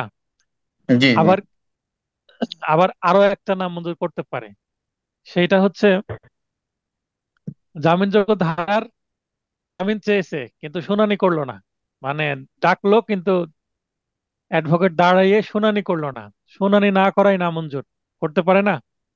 জি কারণ শুনানি করেনি, অটোমেটিক জামিন দিয়ে দিবে, বলতে তো হবে জামিন দেন, তাই না? জি, শুনানি করতে হবে। তো এখানে প্র্যাকটিসটা এমন একটা বিষয়, অনেক পরিস্থিতি তৈরি হয়। মানুষ যেমন নানান রকমের, মামলা অনেক রকমের, পরিস্থিতি অনেক রকমের তৈরি হতে পারে। তো এগুলো আলোচনা করলাম, আপনাদের ভাবনার জায়গা একটু তৈরি হলো, আপনারা কি চিন্তা ভাবনা করেন, কোর্টে কে যাচ্ছেন কি যাচ্ছেন না, একটু মন্তব্য পেলাম। হ্যাঁ, কুদ্দুস ভাই বলেন, 323 ধারায় জামিন নামঞ্জুর করেছে, কি কি কারণে করেছে? সালাম আলাইকুম। ওয়ালাইকুম আসসালাম, বলেন। না মঞ্জুরটা দে- আমি যতটুকু দেখছি আর কি, শুনানি করার পরে আইনজীবী উকিল সাহেবরা বলতেছে যে, স্যার আমার তো আসামি বেলেবল সেকশন, আমাকে জামিন দেন, জামিন দিলে হ্যাঁ। পলাতক হইতাম। এ, হুম। বলার পরে হাকিম বলতেছে যে আপনার আসামির মতি গতি আমার কাছে ভালো মনে হইতেছে না, হুম। আমি আপনাকে জামিন দিতে বাধ্য না। ওই নাম মঞ্জুর তো করে দিছে যে আগামী সপ্তাহে আসেন। কেমন মতি গতি ভালো লাগছে না, মতি গতি ভালো না লাগার কারণ কি, কি করেছে আসামি, সেটা কি জানতে পেরেছিলেন? আসলে আমার কাছে যতটুকু মনে হয়েছে দৃষ্টিগোচর কোটর আর কি, ওই সে কাঠ করা দুইটা হাসামাতা করতেছে, আরেক আসামির সাথে কথা বলতেছে, এরকম আর কি। তার মানে আদালতকে সে খুব লাইটলি নিচ্ছে, এই তো, জি জি। গুরুত্ব নাই। তো এই যে এইটা কিন্তু প্রথমে শিবলি ভাই বলেছে, শিবলি ভাইতে কিন্তু আসলো। তো ঠিক আছে, ধন্যবাদ, একটা চমৎকার আলোচনা হলো আমাদের। তো স্যার জামিনযোগ্য পিসিপিআর এর ধারা হলে, ব্যবস্থা কি, পিসিপিআর এর না এটা কি ইয়ে করতে পারে স্যার? না না, এখানে পিসিপিআর ম্যাটার না, জামিনযোগ্য ধারা ক্ষেত্রে পিসিপিআর ম্যাটার না। কি কারণে? কারণ জামিনযোগ্য ধারাতে পিসিপিআর এ অন্য মামলাতে সে যদি জামিনে না থাকে, সেক্ষেত্রে তো সে মুক্তি পাচ্ছে না। তাই এই মামলাতে জামিন হবে, ধীরে ধীরে সকল মামলাতেও জামিন হবে। পিসিপিআর এর সকল মামলাতে যদি সে জামিনে থাকে, তাহলে যে মামলার হিয়ারিং হচ্ছে সে সেই মামলায় অবশ্যই সে জামিন পাবে, যদি শর্ত সে পূরণ করে। আচ্ছা, আরো একটা বিষয় আমার মনে পড়লো। মনে করেন যে জামিনযোগ্য ধারা জামিন মঞ্জুর করেছে, মঞ্জুর করার পর যদি বেল বন্ড দাখিল করা না হয়, তাহলে আবার কিন্তু আলটিমেটলি সেটা নামঞ্জুর হয়ে যাবে। জি জি বেল বন্ড জি জি। মনে করেন যেদিন দাখিল করতে বললো, 1-2 দিন দাখিল করলো না, যদি দাখিল না করে, অবশ্যই পেশকার ফোন দেয় যে আপনি বেল বন্ড দেননি।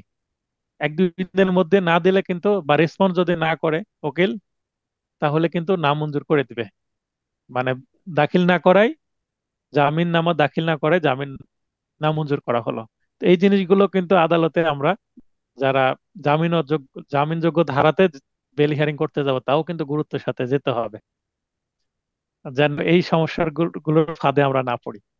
তো খুব চমৎকার আলোচনা হলো, এরপর আমরা ক্লাসে গিয়ে যাই। তো অত্র ধারা বিধানটি আদালতের জন্য আদেশ সূচক, মানে জামিনযোগ্য, জামিন দিতেই হবে, আইনেই বলে দিয়েছে জামিন দিতে হবে। তার মানে আসামির এটা অধিকার। ফলে জামিনযোগ্য অপরাধে অভিযুক্ত ব্যক্তির জামিন পাওয়া আসামির আইনগত অধিকার, যা বিজ্ঞ আদালত মঞ্জুর করতে বাধ্য। এই ধারার বিধান যেহেতু আদালতের জন্য আদেশসূচক, সেহেতু এখানে বিবেচনামূলক ক্ষমতা প্রয়োগ করে আসামির প্রতি অনুগ্রহ কিংবা আনুকূল্য প্রদর্শনের কোনো সুযোগ নেই। আচ্ছা, কেউ যদি চাকরি করে, চাকরি তো বেতন পাবে, তো চাকরি বেতনটা কি তার অধিকার, না তার প্রতি ওই যে ভিক্ষা দেওয়ার মতো দয়া করা? এটা দয়া তো না, সে পরিশ্রম করেছে, কাজের মজুরি নেবে। আপনি রিক্সায় উঠে রিক্সা ভাড়া দিবেন, 20 টাকা 50 টাকা ভাড়া যেটা নির্ধারণ হয়েছে সেটা দিয়ে দিবেন। এই রিক্সা চালকের কি, এটা তার অধিকার। সে আপনাকে সার্ভিস দিয়েছে, সেবা দিয়েছে, সেটার বিনিময়ে সে পারিশ্রমিক পাবে। এটা আপনি তাকে কি দিচ্ছেন না, অনুগ্রহ করছেন না। আপনি যদি 10 টাকা ধরিয়েও দেন, এটা অনুগ্রহ না, এটা বকশিশ দিচ্ছেন, আপনি খুশি হয়ে দিচ্ছেন। এটা গিফট বলা যায়, উপহার, অনুগ্রহ নয়। উপহার আর অনুগ্রহের মধ্যেও কিন্তু পার্থক্য আছে। এটা আমরা বুঝলাম বেলেবল সেকশন মানে বেলেবল সেকশনের ক্ষেত্রে এবারে ম্যাচ করলো শব্দের প্রথম যে অংশ সেটা।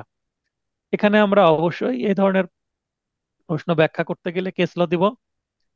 এআর 1932 অল 327 এই পৃষ্ঠাতে এই মামলায় বলা হচ্ছে, মামলার রায়ে বলা হয়েছে শর্তের দিক হতে সিআরপিসি এর 496 ধারা আদেশসূচক এবং আদালতের বিধি বিধান পালনে বাধ্য। জামিনযোগ্য প্রত্যেকটি অপরাধের ক্ষেত্রে জামিন একটি অধিকার অনুগ্রহ নয়। এটা কিন্তু ডিরেক্ট বলা আছে কোথায়? কেস এই লতে। মামলায় বলা আছে, কেস লয় বলা আছে। তার মানে কেস ল থেকে কিন্তু এই প্রশ্নটা উঠে আসছে। আমি এমসিকিউ রিটেন ইন্ডিয়ান যে কেস সেগুলো, তারপরে ইন্ডিয়ান বার কাউন্সিলের কিছু প্রশ্ন কিছু কিছু জায়গায় আমি দেখছি, বিশেষ করে জুডিশিয়ারির প্রশ্নের সাথে ইন্ডিয়ান বার কাউন্সিলের প্রশ্ন কিছুটা কয়েকটা প্রশ্ন মিল আছে। মানে ইন্ডিয়ান বার কাউন্সিলের প্রশ্নকে কিছুটা ফলো করে জুডিশিয়ারি। আর এই মুহূর্তে যেহেতু জুডিশিয়ারি বিগত 4টি প্রশ্ন করেছে, অতএব ধরে নিতে পারি যে ইন্ডিয়ান বার কাউন্সিলের প্রশ্ন যদি আমরা একটু রিসার্চ করি তাহলে পাবো। আমি একটু চেষ্টা করছি আপনাদের জন্য, ইন্ডিয়ান বার কাউন্সিলের প্রশ্ন সংগ্রহ করেছি 100টা প্রশ্ন, 100টা ইংরেজিতে, হিন্দিতে হলে তা হবে না, ইংলিশ মিডিয়ামটাই সংগ্রহ করছি, করে সেখান থেকে কিছু প্রশ্ন মিল আছে। তবে সমস্যা হচ্ছে কি, এই প্রতিটা আইনই যেমন পেনাল কোড 1973 কি মানে 73 সাল মনে হয়, 1973 সালের পেনাল কোড তাদের, তো পরিবর্তন করে ফেলেছে তারা অনেক ব্যাপক, মানে রিপিল করে নতুন নিয়ে আসছে। মানে অ্যামেন্ডমেন্ট করে তো আমরা আইনের যে সাল আগেরটাই ধরে রাখছি, পুরাতন আইন একেবারে ওল্ড ইজ গোল্ড আমাদের কাছে। আসলে ওল্ড ইজ গোল্ড কেন বলছি, কারণ নতুন ইনোভেশন নাই আমাদের আইন জগতে। কি ইনোভেশন করব? আমাদের বাংলাদেশ স্বাধীনের পর এতবার অভ্যুত্থান হয়েছে, এতবার বিপ্লব হয়েছে যে বাংলাদেশ কি হয়নি মানে স্থিরই হতে পারেনি। তো এই কারণেই গবেষণাটা লং লাস্টিং না, সাস্টেনেবল অবস্থায় আমরা এখনো যেতে পারিনি। বলতে গেলে যে আমাদের আরো কিছুদিন আগে একটা স্বাধীনতা আমরা পেলাম। তো দেখা যাক আমাদের ভাগ্যে কি আছে। উপরোক্ত আলোচনা হতে এটা স্পষ্ট রূপে প্রতীয়মান হয় যে জামিনযোগ্য অপরাধের ক্ষেত্রে আলোচ্য ধারণার প্রয়োগযোগ্যতা শতভাগ, কারণ 100% জামিনযোগ্য ধারা আমার আসামির অধিকার এটা পাওয়া, তার প্রতি অনুগ্রহ না, এটা আমরা বলতে পারি। অর্থাৎ জামিনযোগ্য অপরাধের ক্ষেত্রে জামিন পাওয়া আসামির অধিকার, এটি তার প্রতি অনুকল্য নয়। মানে এখানে জামিনযোগ্যের ক্ষেত্রে টিক চিহ্ন 100%, কিন্তু জামিন অযোগ্য অপরাধের ক্ষেত্রে আলোচ্য ধারণার প্রয়োগযোগ্যতা কি? আমরা একটু আগে 497 একে যে 3টি ক্ষেত্র দেখেছি, মাইনর, স্ত্রীলোক, পীড়িত বা ইনফার্ম, সিক, এই 3 জনের ক্ষেত্রে কিন্তু জামিন দিবে। এটাও কিন্তু কি আইনগত অধিকারের মধ্যে আসছে। 97 নন বেলেবল সেকশনে এই 3 প্রকারের ব্যক্তি কিন্তু জামিন পাবে, এটাও কিন্তু অধিকারই দিয়ে দিয়েছে, আইনে আছে মানে অধিকার, আর আইনে না থাকলে অনুগ্রহ। আবার অত্র আইনের আরো কিছু বিধান মতে জামিন অযোগ্য অপরাধে অভিযুক্ত ব্যক্তি জামিন মুক্তি পেতে পারে। যেমন তদন্ত, অনুসন্ধান, বিচারকার্য চলাকালীন অবস্থায় জামিন মঞ্জুর করা যায়, আমরা পড়েছি অলরেডি 97(2)-এ। আবার এই ধারারই উপধারা 3-4-এ বলা হচ্ছে যে বিচার কার্য সমাপ্ত হয়নি, জামিন দিয়ে দেন। আবার নির্ধারিত সময়ের মধ্যে তদন্ত সমাপ্ত না হলেও 167(5)-এ আছে, এবং বিচার কার্য সমাপ্ত না হলেও 339-সি, অলরেডি আমরা যেগুলো পড়েছি প্রথম প্রশ্নের মধ্যে ছিল, তো এগুলো কিন্তু এখানে আলোচনার মধ্যে আসবে। একের একটা প্রশ্ন পড়লে কিন্তু আপনার প্রশ্ন একটু এভাবে আসলে উত্তর করতে পারবেন নিশ্চয়ই। কোনো পরীক্ষায় 1 নাম্বার প্রশ্ন এবং এটা 2টা প্রশ্ন কখনোই আসবে না, কারণ 2টার উত্তরের মধ্যে যদি ওভারল্যাপিং থাকে তাহলে নিশ্চয়ই 2টা প্রশ্ন এভাবে আসবে না। বা একটা সাবজেক্ট থেকে, একই জায়গা থেকে, একই টপিক থেকে 2টা বর্ণনামূলক প্রশ্ন আসার কোনো সম্ভাবনা নাই। আর ব্যাখ্যামূলক প্রশ্ন আসলে ছোট আসবে, কারণ একটা 10 একটা 5 এইভাবে আসছে বিগত সালে আমরা দেখেছি। তো উপরোক্ত ক্ষেত্র সমূহে জামিন অযোগ্য অপরাধে অভিযুক্ত ব্যক্তিকে জামিনে মুক্তি প্রদানের বিষয়টি আদালতের জন্য বাধ্যতামূলক নয়। দেওয়ার বিধান আছে, আদালত দিতে পারে কিন্তু নাও দিতে পারে, তাই তো নামঞ্জুরি করে অনেক, বরং এটি আদালতের জন্য বিবেচনামূলক। এখানে আদালতকে ডিসক্রিশন দেওয়া হয়েছে, বিবেচনামূলক ক্ষমতা দেওয়া হয়েছে। অর্থাৎ জামিন অযোগ্য অপরাধের ক্ষেত্রে জামিন মঞ্জুর করা বা না করার বা নামঞ্জুর করার বিষয়টি আদালতের বিবেচনায় তথা অনুগ্রহের উপর নির্ভর করে। এই যে এখানে আদালতের বিবেচনামূলক ক্ষমতা বা আদালতের ইচ্ছার উপর নির্ভর করছে, এখানে আমরা একটা পয়েন্ট প্রবেশ করাই দিচ্ছি, অনুগ্রহের উপর নির্ভর করে। কেন অনুগ্রহ শব্দটা আমাদের নিয়ে আসতে হচ্ছে? কারণ প্রশ্ন করা হয়েছে অনুগ্রহ শব্দ দিয়ে, তাই আমাদেরকে ম্যাচ করাতে হবে। এটা একটু ভালো বুঝবেন যারা লেডি স্টুডেন্ট আছেন, যে বাজারে গেলে থ্রি পিস শাড়ি, শাড়ির সাথে ব্লাউজটা ম্যাচ হতে হবে, তারপরে থ্রি পিসের সাথে ওড়নাটা ম্যাচিং হতে হবে। তো এখানে আপনার যে প্রশ্নটা করা হবে আপনি জানেন, কিন্তু এই প্রশ্নের শব্দগুলোর সাথে কিছুটা ম্যাচিং করে উত্তর করার চেষ্টা করতে হবে, যেমন আমি এটা করার চেষ্টা করছি। তাহলে যিনি খাতা দেখবেন তার কাছে বিষয়টি ভালো লাগবে, যে আপনি যেমন চাইলেন তেমনই দিলেন। কোনো দোকানে গিয়ে একটা জিনিস চাইলেন, সেটাই আপনি পেলেন, তাহলে আপনার মনের মধ্যে একটা ফিলিংস কাজ করবে ভালো, যে আমি এই রয়্যাল ব্লু কালারের একটি পোশাক চাচ্ছিলাম, রয়্যাল ব্লু কালারই আমি পেয়েছি। কিন্তু যখন রয়্যাল ব্লু পেলেন না, তখন আপনি হয়তোবা একটা অপশনাল কালার চিন্তা করেছেন, যে হয়তোবা রয়্যাল ব্লু পেলাম না, একটা পাশাপাশি হয়তোবা লাইট ব্লু বা স্কাই কালারের কোনো কিছুতে আপনি শিফট করছেন, যেটা আপনার মনের মধ্যে একটা কি স্যাটিসফ্যাকশনের কমতি কাজ করবে। তো এই কারণে যখন আপনি ফুল ম্যাচিং করতে পারবেন, আপনার যেমন ভালো লাগবে, তেমন এই পরীক্ষার খাতাটাও, পরিবেশনটাও যদি এরকম চমৎকার হয়, যিনি খাতা দেখবেন তার কাছেও কিন্তু একটা ভালো কাজ করবে, তাহলে নম্বর একটু ধরিয়ে দিবে। এটাই হচ্ছে ম্যাজিক, বা এটাই হচ্ছে যিনি পরীক্ষক তাকে কনভিন্স করার একটা কৌশল।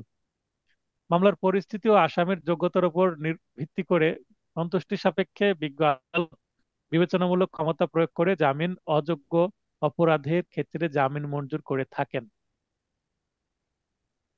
এখানেও তাহলে আমরা দ্বিতীয় পয়েন্টে একটা কেস ল দিব।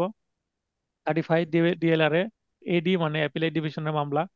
এই মামলার রায়ে বলা হয়েছে জামিন অযোগ্য অপরাধের ক্ষেত্রে জামিন মঞ্জুর করার বিষয়টি যদিও আংশিকভাবে বিবেচনামূলক, তবুও তা বিচারিকভাবে প্রয়োগ করতে হবে। মানে মানে বিবেচনামূলক ক্ষমতা ঠিক আছে, কিন্তু একজন বিচারক, তার তো একটা প্রজ্ঞা থাকবে, তার একটা মানে জ্ঞান থাকবে, বিচার করতে করতে তার একটা কি থাকবে, ধারণা তৈরি হবে। তো এই বিচারিক ভাবে প্রয়োগ করতে হবে, তার মানে বিচারিক প্রজ্ঞা ব্যবহার করে তাকে দিতে হবে। কোন মামলায় দিবে কোন মামলায় দিবে না সেটা তার অভিজ্ঞতার উপরে নির্ভর করবে, মামলার পরিস্থিতির উপর নির্ভর করবে, আসামির কেমন, আসামির বয়স কেমন, অতি বৃদ্ধ যদি হয় সেক্ষেত্রেও দিয়ে দিতে পারে। তো এটা আদালত বিবেচনামূলক ক্ষমতা প্রয়োগ করলেও সেটা কিন্তু সে। হ্যাঁ, তো যেটা আলোচনা করছিলাম আমরা, যে জামিন অযোগ্য ধারার ক্ষেত্রে জামিন পাওয়াটা আসামির অধিকার না আনুকূল্য, সেই বিষয়টি। তো এখানে আরেকটি কেস ল ডিএল মানে 35 ডিএলআর, ঢাকা ল রিপোর্ট।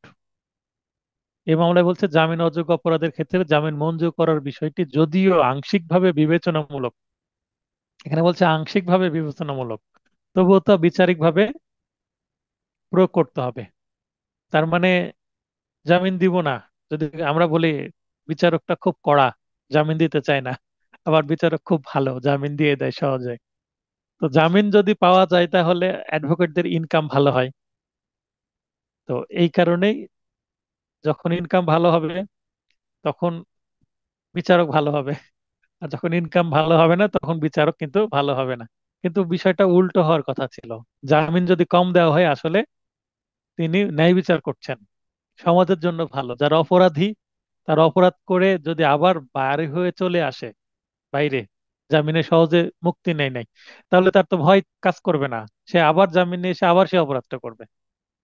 দেখেছি অনেক আসামি আছে মাদকের ব্যবসা করে, ধরা পড়ে, মামলা হয়, আবার জামিন নিয়ে আবার বাইরে চলে আসে। তো মাদকের মামলায় অধিকাংশ ক্ষেত্রে 3-4 মাস থাকতে হয়, তারপরে তাকে ছাড়ে, যেন মামলার সংখ্যা না বাড়ে, তাকে নিয়ন্ত্রণ করার চেষ্টা করা হয়। তো যত নিয়ন্ত্রণ করা হবে আসলে তত ন্যায় বিচারক, আর ন্যায় বিচার করলে কিন্তু অ্যাডভোকেটদের কাছে গ্রহণযোগ্যতা কমে যায়, কারণ আমরা সবাই স্বার্থপর।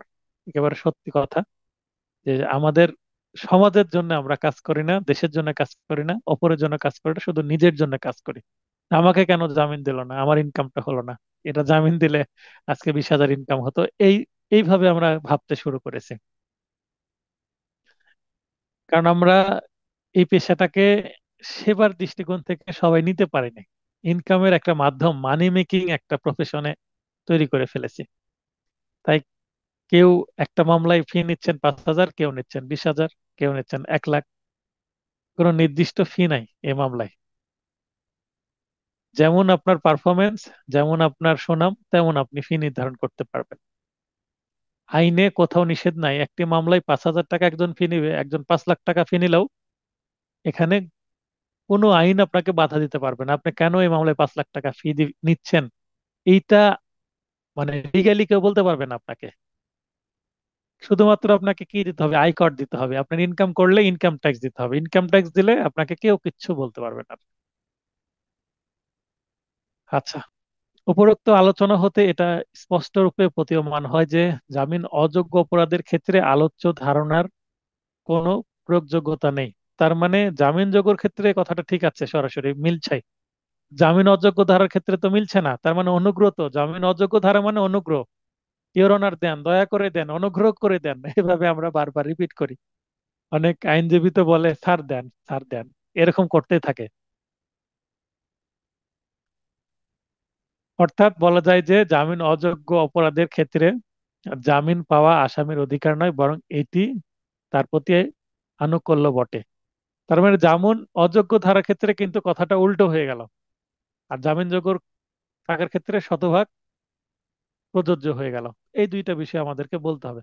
এখন এই প্রশ্নটা অর্ধেক আসতে পারে যে এই বক্তব্যটির প্রযোজ্য মানে প্রয়োগযোগ্যতা জামিন অযোগ্য ধারার ক্ষেত্রে বর্ণনা করেন অথবা জামিনযোগ্য ধারার ক্ষেত্রে বর্ণনা করেন, যে কোনো একটা আসতে পারে অথবা দুইটাই আসতে পারে। তো কোনটা আসছে এটা লক্ষ্য করতে হবে। যদি অর্ধেক দেওয়া হয় 5 মার্কের জন্য, আর পুরো দেওয়া হলে হয়তো বা 7, 8, 9, 10 নম্বরের জন্য আসতে পারে। এরপরে পার্থক্য জামিনযোগ্য জামিন অযোগ্য অপরাধের ক্ষেত্রে নিম্নে আলোচনা করা হলো। সংজ্ঞার ক্ষেত্রে পার্থক্য যদি সংজ্ঞা দিয়ে দিই, 4B-তে আছে জামিনযোগ্য অপরাধ বলতে সে সকল অপরাধকে বোঝায় যা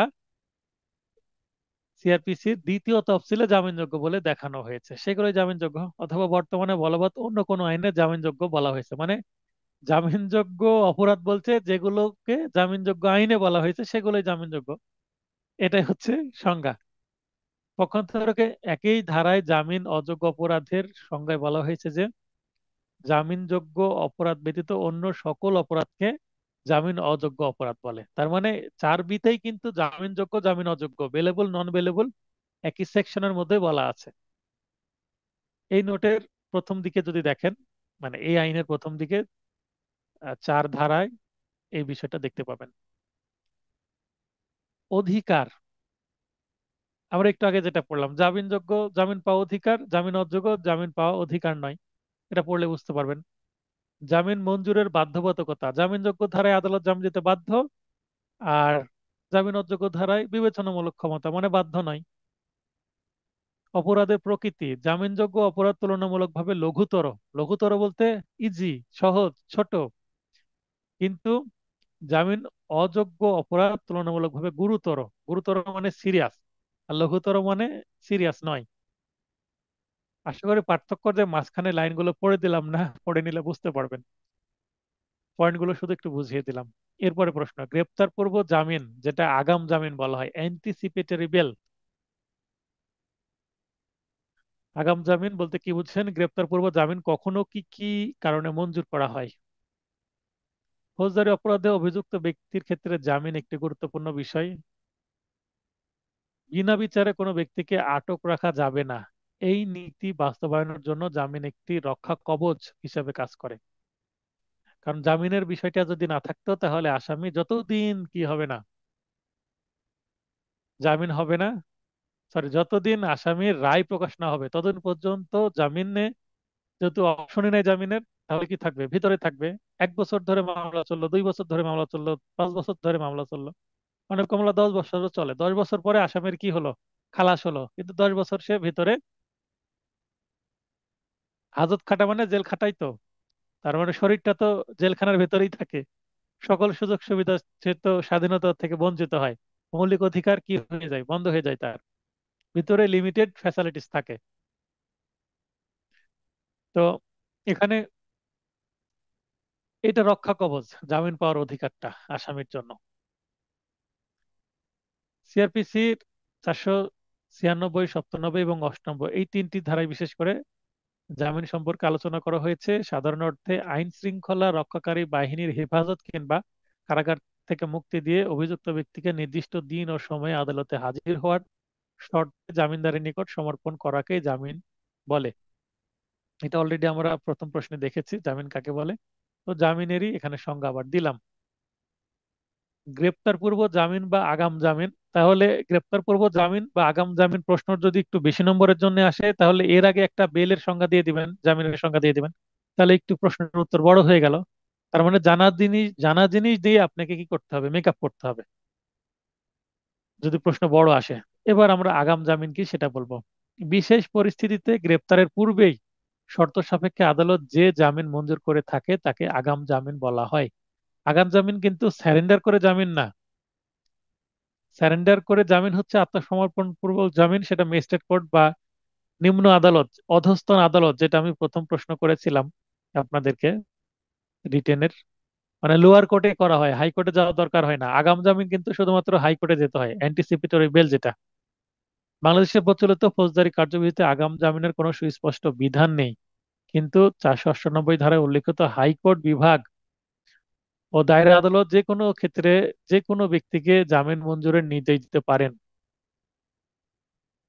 শব্দগুলোর এই এই ধারায় কিন্তু এই কথা লেখা আছে, হাইকোর্ট বিভাগ ও দায়রা আদালত যে কোনো ক্ষেত্রে যে কোনো ব্যক্তিকে জামিন মঞ্জুরের নির্দেশ দিতে পারেন, এটা কিন্তু এই 498 ধারায় বলা আছে। যেই ধারাতে আমরা কিন্তু মিসকেস করে থাকি, মিসকেস করে দায়রা জজ থেকে জামিন নেওয়া হয়, মিসকেস করে হাইকোর্ট থেকে জামিন নেওয়া হয়, এই যে মিসকেস করা হয় এটাকে কিন্তু 498 ধারায় করা হয়। 498 সেকশনে মিসকেসের বিধান আছে। যদিও সিআরপিসির কোথাও মিসকেস শব্দটার উল্লেখ নেই, কিন্তু প্র্যাকটিস আছে। তো প্র্যাকটিসে আমরা আবার সেখানে কোথাও ধারা উল্লেখ করি না। তো যদি ভাইভাতে আপনাকে প্রশ্ন করা হয় মিসকেস কত ধারায় করা হয়, তাহলে কিন্তু সিআরপিসি 498 ধারা বা 98 ধারা এটা বলতে হবে। শব্দগুলোর সম্প্রসারিত অর্থ দ্বারা অভিযুক্তকে ক্ষেত্র বিশেষে আগাম জামিন প্রদান করে থাকেন। তার মানে এখানকারই একটি হচ্ছে এক্সটেন্ডেড মিনিং নিয়ে হাইকোর্ট কিন্তু আগাম জামিন দিয়ে থাকে বা অ্যান্টিসিপেটরি বেল দেন। যখন কোনো ব্যক্তির এরকম আশঙ্কা থাকে যে কোনো অজামিনযোগ্য, অজামিনযোগ্য বলতে জামিন অযোগ্য, নন বেলেবল একই কথা। মানে সরেওটা প্রথমেও দিতে পারেন, আবার জামিন অযোগ্য বলতে পারেন, মানে সরেও মাঝখানেও দেওয়া যায়, একই অর্থ। নন বেলিয়েবলের বাংলা দুইটা, জামিন অযোগ্য অথবা জামিন অযোগ্য একই কথা। তো অজামিনযোগ্য মামলায় ওই ব্যক্তি গ্রেপ্তার হতে পারেন, তখন তার আবেদনের পরিপ্রেক্ষিতে আদালত কিছু বিষয় বিবেচনায় তার আগাম জামিন মঞ্জুর করেন।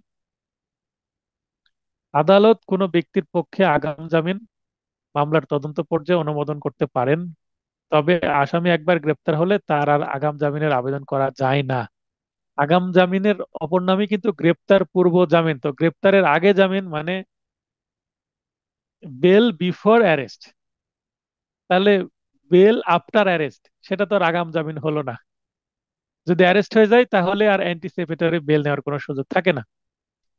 তখন হাইকোর্টে কি করতে হবে, ওই মিস কেসের মাধ্যমে যেতে হবে। আগে ম্যাজিস্ট্রেট কোর্টে জামিন চাইতে হবে, নামঞ্জুর করলো মিস কেস করতে হবে দায়রা জজে, দায়রা জজে মিস কেসে নামঞ্জুর করলে সেটার বিরুদ্ধে আবার যেতে হবে হাইকোর্টে মিস কেস, মানে দায়রা জজের নামঞ্জুর আদেশের বিরুদ্ধে হাইকোর্টে মিস কেস করে তখন জামিন নিতে হবে। এইটা প্রপার জামিন, মিস কেস করে জামিন, এটা কিন্তু আগাম জামিন বা অ্যান্টিসিপেটরি বেল নয়। অ্যান্টিসিপেটরি বেল নেওয়া কখন নেওয়া হয়, মনে করেন কারো নামে মামলা হয়েছে, তো আপনার পরামর্শ চাচ্ছে আপনি অ্যাডভোকেট বা আপনি একজন লয়ার বা আপনি একজন শিক্ষানবিশ আইনজীবী। তো বলছে যে যদি আপনি মনে করেন যে আপনাকে অ্যারেস্ট করলে আপনার জামিন পেতে সমস্যা হবে, দেরি হবে। আর জামিন অ্যারেস্ট হয়ে গেলে ম্যাজিস্ট্রেট, দায়রা জজ, হাইকোর্ট পর্যন্ত যেতে তো আপনার 1 মাস প্রায় লেগেই যাবে কম বেশি সময়। তো আপনি যদি বিশেষ ব্যক্তি হন, আপনার যদি বাজেট থাকে, তার মানে হাইকোর্টে জামিন করতে একটা খরচ হয়, সেই যদি আর্থিক বাজেট থাকে জামিন করানোর, আপনার সময়ের যদি মূল্য থাকে, বা অ্যারেস্ট হয়ে জেলখানায় যাওয়ার আপনার যদি ইচ্ছা না থাকে, সেই সামর্থ্য যদি আপনার থাকে, তাহলে হাইকোর্ট থেকে আপনি আগাম জামিন নিয়ে আসতে পারেন। সেই ক্ষেত্রে আগাম জামিনের ভিত্তিতে আপনি কি করতে পারেন, যদি আপনার সে বেলটা চলে আসে তাহলে নিম্ন আদালত আপনাকে আটকাতে পারবে না, পুলিশ আপনাকে গ্রেপ্তার করতে পারবে না। মানে গ্রেপ্তার যেন না করতে পারে, তার একটা কি ওই টিকা নেওয়ার মতন প্রতিষেধক ব্যবস্থা। যেমন করোনা না যেন হতে পারে তাই আগে থেকে টিকা নিলাম আমরা, তো এরকম টিকার মতন আগাম জামিন যেন আমাকে অ্যারেস্ট করতে না পারে সেরকম। তখন তাকে নিয়মিত জামিনের জন্য দরখাস্ত করতে হয় গ্রেপ্তার হওয়ার পরে। গ্রেপ্তার পূর্ব জামিন যখন ও যে যে কারণে মঞ্জুর করা হয়, তার মানে কি কি কারণে মঞ্জুর করবেন সেই গ্রাউন্ড গুলো দেওয়া আছে। আগাম জামিনের বিষয়টি সাধারণ জামিনের বিষয় থেকে একটু ভিন্ন হলেও আগাম জামিনের আবেদন বিবেচনাকালে আদালত নিম্নলিখিত বিষয়গুলো বিবেচনায় রাখতে পারেন বা নিতে পারেন বা করতে পারেন। উত্থাপিত আবেদনের প্রেক্ষিতে এবং তর্কিত অভিযোগের নিবিড় বিবেচনায় আদালতের কাছে যদি এটি প্রতীয়মান হয় যে, মানে আদালত যদি এটা মনে করে আসামিকে ওই মামলায় কোনো খারাপ উদ্দেশ্যে জড়ানো হয়েছে, তার মানে সে হয়রানি হচ্ছে, এবং এই মামলায় গ্রেপ্তারের মাধ্যমে তাকে সামাজিকভাবে হেয় প্রতিপন্ন করার চেষ্টা করা হয়েছে এবং আসামিকে উক্ত মামলার মাধ্যমে ক্ষতির সম্মুখীন করাই একমাত্র উদ্দেশ্য, তাহলে আদালত তাকে গ্রেপ্তারের পূর্বেই নিজ বিবেচনায় জামিন মঞ্জুর করতে পারেন। এটা একটা গ্রাউন্ড গেল। আদালত আগাম জামিনের ক্ষেত্রে একটা অস্পষ্ট ও অনির্দিষ্ট মঞ্জুরনামা জারি করবে না, তার মানে কখনো আনলিমিটেড টাইমের জন্য জামিন দিবে না, বলে দিবে যে 4 সপ্তাহ বা 8 সপ্তাহ। সপ্তাহ বলে, মাস বলে না। দেখবেন অ্যান্টিসিপেটরি বেলে যে অর্ডার, বেল অর্ডার যেটা থাকে, আপনারা চাইলে আমি ক্লাস শেষে অ্যান্টিসিপেটরি বেল যেটা, সেটার অর্ডার শিট একটা পাঠাতে পারি। কেউ যদি বলেন যে পাঠান বা সেন্ড করেন আগাম জামিনের একটি আদেশ সেন্ড করেন, তাহলে ক্লাস শেষে আমি সেন্ড করব, কারণ অনেকগুলো আছে আমার কাছে। রিসেন্টলিও একটা হাইকোর্টের অ্যান্টিসিপেটরি বেলের বিষয় আসছে। তারপরে যে মিস কেসে বেল সেটাও আসছে। এগুলো আপনি সেন্ড করতে পারবো যদি প্রয়োজন মনে করেন, দেখার যদি ইচ্ছে হয়। আর যারা কোর্টে যান তারা অনেক দেখেছেন। আদালত এক্ষেত্রে সুনির্দিষ্ট অপরাধ ও অভিযোগ ও প্রসঙ্গে আবেদননামা বিবেচনা করত কেবল তার ভিত্তিতে জামিন মঞ্জুর করবেন। আগাম জামিন মঞ্জুরের আগে আদালত এটি বিবেচনায় রাখবেন যে উক্ত মামলায় জিজ্ঞাসাবাদ বা তথ্য উদ্ঘাটনের জন্য আসামিকে পুলিশ হেফাজতে নেওয়ার প্রয়োজন রয়েছে কিনা, মানে রিমান্ডে নেওয়ার দরকার আছে কিনা। যদি এরকম একটি প্রয়োজন বিবেচিত হয় তাহলে আদালত জামিন নামঞ্জুর করবেন। মানে রিমান্ডের যখন একটা সম্ভাবনা থাকবে তাহলে কি করবে, আগাম জামিন দিবে না, কারণ রিমান্ডে না নিলে তো মামলার কুল কিনারা পাওয়া যাবে না, ক্লু পাওয়া যাবে না। ক্লু পাওয়া না গেলে তো মামলা সলভ হবে না। আদালতের আগাম জামিনের ক্ষমতা বিশেষ প্রেক্ষাপট বিবেচনায় ব্যবহার করা উচিত। যদি আদালত এটি উপলব্ধি করে যে আসামি তার জামিনের সুযোগের অপব্যবহার করবে না বা মামলা প্রভাবিত করবে না, সেক্ষেত্রে আদালত আগাম জামিন মঞ্জুর করতে পারেন।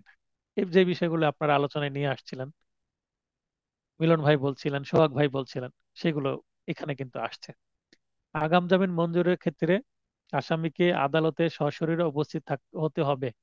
আগাম জামিনের আবেদন সাধারণত তাদের ক্ষেত্রে নামঞ্জুর করা হয় যারা তদন্তকারী সংস্থাকে সহায়তা করে না বা করার সম্ভাবনা ক্ষীণ, অথবা যাদেরকে হেফাজতে নিয়ে জিজ্ঞাসাবাদ করা প্রয়োজন, এবং যারা জামিনে মুক্ত থেকে মামলা প্রভাবিত করতে পারবে তাদেরকে কিন্তু নামঞ্জুর করবে।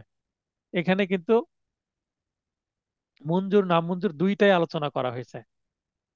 কোন ব্যক্তির বিরুদ্ধে অপরাধের আমল গ্রহণ করার পর, এমনকি চার্জশিট দেওয়ার পরও আগাম জামিন মঞ্জুর করা যায় বলে ভারতীয় রায়ে বলা হয়েছে।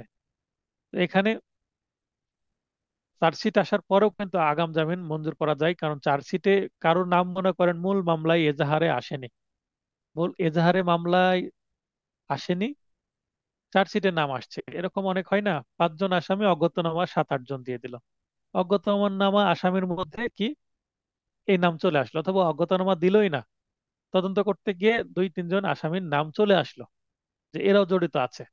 তখন যখনই চার্জশিটে দেখবে যে নাম আছে মিস্টার এক্স ওয়াই জেড এর, তখন এই মিস্টার এক্স ওয়াই জেড আগাম জামিন নিয়ে চলে আসতে পারে। কারণ চার্জশিটে যদি একটা সিরিয়াস মামলায় নাম আসে, সাধারণত কি এই মামলায় ম্যাজিস্ট্রেট কোর্ট বা দায়রা জজ জামিন দিবে না, এটা বুঝতে পেরে হাইকোর্ট থেকে আগাম জামিন নিয়ে চলে আসলো, যেন ম্যাজিস্ট্রেট কোর্ট আর দায়রা জজ আর জামিনে বাধা দিতে না পারে। কারণ হাইকোর্ট যদি জামিন দিয়ে দেয় তাহলে তো ম্যাজিস্ট্রেট এবং দায়রা জজ সেটা নামঞ্জুর করবে না, অবশ্যই রিলিজ অর্ডার দিয়ে দিবে।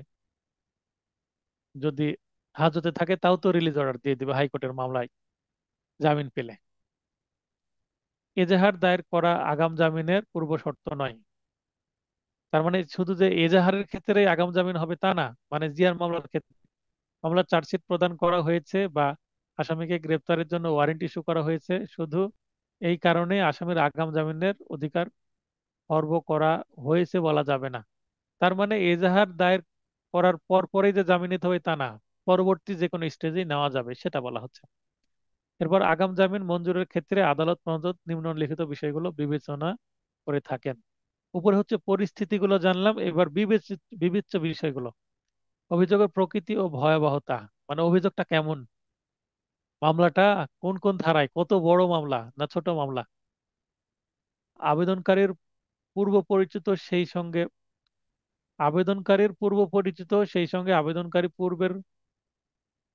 পূর্বে কখনো আমলযোগ্য অপরাধে দণ্ডিত হয়েছে কিনা সে সম্পর্কে তথ্যাদি, মানে পিসিপিআর এ মামলা আছে কিনা বা আগের কোনো মামলায় সে দণ্ডিত কিনা, এই পয়েন্টটা নিজের ভাষায় লিখবেন। জামিন পেলে আসামির পলায়নের কোনো সুযোগ ও সন্দেহ আছে কিনা এটা দেখবেন। আসামি গ্রেপ্তারের মাধ্যমে তাকে সমাজের চোখে হেয় করা হয়েছে, হেয় করা হবে এমন উদ্দেশ্য নিয়ে উক্ত মামলায় তাকে জড়িত করা হয়েছে কিনা এই মর্মে অভিমত যদি থাকে সেক্ষেত্রে এগুলো বিবেচনায় নেবেন। সাধারণত জামিন অযোগ্য মামলায় জামিন আবেদনের শুনানি প্রসঙ্গে আদালত যে সকল বিষয় বিবেচনা করে, আগাম জামিনের ক্ষেত্রেও আদালত একই বিষয়গুলো বিবেচনা করে। 19 ডিএলআর, সুপ্রিম কোর্ট। তো এই যে মামলা, এই মামলায় বলছে যে এমনি যে কোনো ম্যাজিস্ট্রেট কোর্ট বা দায়রা জজ একটা জামিন শুনানির ক্ষেত্রে যে জিনিসগুলো, যে বিষয়গুলো বিবেচনায় নেই, ঠিক সেই বিষয়গুলোই আগাম জামিনের ক্ষেত্রে নিয়ে থাকে। তার মানে আহামরি গ্রাউন্ডস এর কোনো পার্থক্য নাই। পুলিশ রিপোর্ট বা চার্জশিট দাখিলের পর আগাম জামিন মঞ্জুর করা যায় কিনা, সীমিত সময়ের জন্য বা পুলিশ রিপোর্ট বা চার্জশিট দাখিলের পূর্ব পর্যন্ত শুধুমাত্র তথ্যাধীন কোনো মামলায় জামিন মঞ্জুর করা উচিত। আগাম জামিনে মঞ্জুরকৃত নির্ধারিত সময়ের পর কিংবা পুলিশ রিপোর্ট বা চার্জশিট দাখিলের পর অভিযুক্ত ব্যক্তি অবশ্যই সংশ্লিষ্ট আদালতে হাজির হবে এবং মামলার গুণাবলের উপর ভিত্তি করে নতুনভাবে সাধারণ জামিনের আবেদন পূর্বক জামিনে মুক্তি প্রার্থনা করবে। আগাম জামিন যদি পিআর এর আগে নেওয়া হয়, পুলিশ রিপোর্টের আগে নেওয়া হয়, তাহলে অনেক সময় বলা হয় পিআর পর্যন্ত জামিন, মানে পুলিশ রিপোর্ট আসা পর্যন্ত জামিন। চার্জশিট চলে আসলে অটোমেটিক হাইকোর্টের জামিনটা কি হয়ে যায়, বাতিল হয়ে যায়। বা যে নির্দিষ্ট সময় দেওয়া হয় 4 সপ্তাহ বা 8 সপ্তাহ, সেই সময়টা অতিবাহিত হয়ে গেলে সেই জামিনটা বাতিল হয়ে যায়। তখন আবার যে সাধারণ জামিন বলতে যে আদালতে মামলা চলমান আছে, নিম্ন আদালত বা লোয়ার কোর্ট, সেই কোর্টে কিন্তু আবার জামিন নিতে হবে বা জামিন এক্সটেনশনের আবেদন করতে হবে, মানে জামিন বর্ধিত বা স্থায়ীকরণের আবেদন করতে হবে, যেটাকে পার্মানেন্ট বেল বলা হয়। তো সাধারণ আদালতে সাধারণভাবে আবার জামিন নিতে হবে যে আদালতে মামলা বিচারাধীন আছে।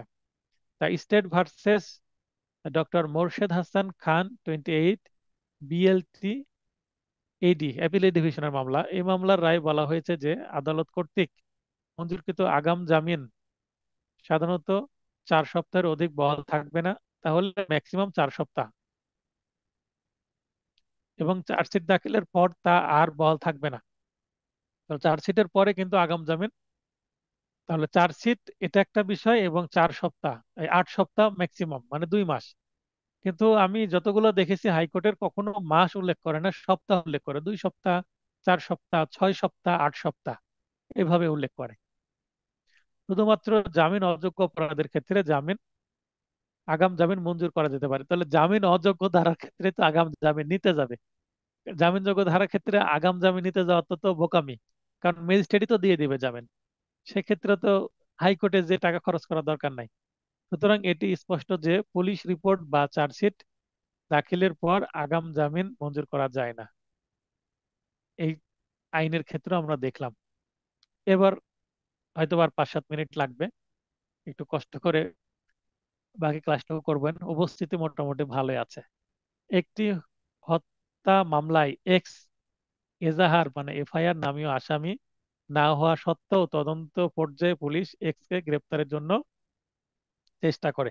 তাহলে মামলায় 5 জন মনে করেন আসামি, এক্স এজাহারে বা জিআর মামলায় তার নাম নাই, এফআইআর এ বা প্রাথমিক তথ্য বিবরণীতে বা এজাহারে কোথাও নাম নাই। আচ্ছা, এখানে এক্স যখন নাম ছিল না সে আরামে ছিল, শান্তিতে ছিল। যখন চার্জশিট দিয়ে দেওয়া হলো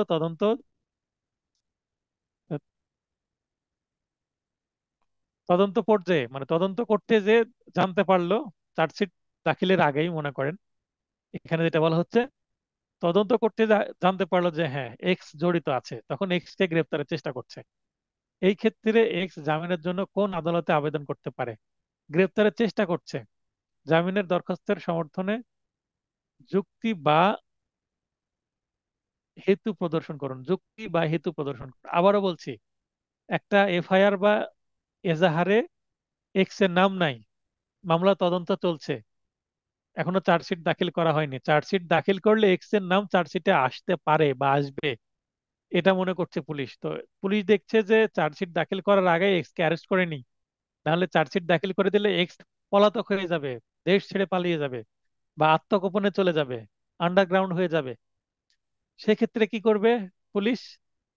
এক্স কে আগে গ্রেপ্তারের চেষ্টা করবে। তো এক্স যখন বুঝতে পারবে যে হ্যাঁ এরকম তো একটা কাণ্ড করেছিলাম, অপরাধ করেছি, তো তখন তো মামলায় নাম আসেনি, বেঁচে গেছি, কিন্তু এখন তো তদন্ত করতে যে আমার নাম চলে আসছে, কেউ না কেউ হয়তো বা বলে দিয়েছে বা কোনো জায়গায় আমার কোনো এভিডেন্স পেয়ে গেছে, আঙ্গুলের ছাপ বা অন্য কিছু যাই হোক, বা সিসিটিভি ফুটেজে আমাকে দেখা গেছে, এরকম যদি মনে করে এক্স, তো এক্স তো সতর্ক হয়ে যাবে, তাহলে তাকে জামিন নিতে হবে।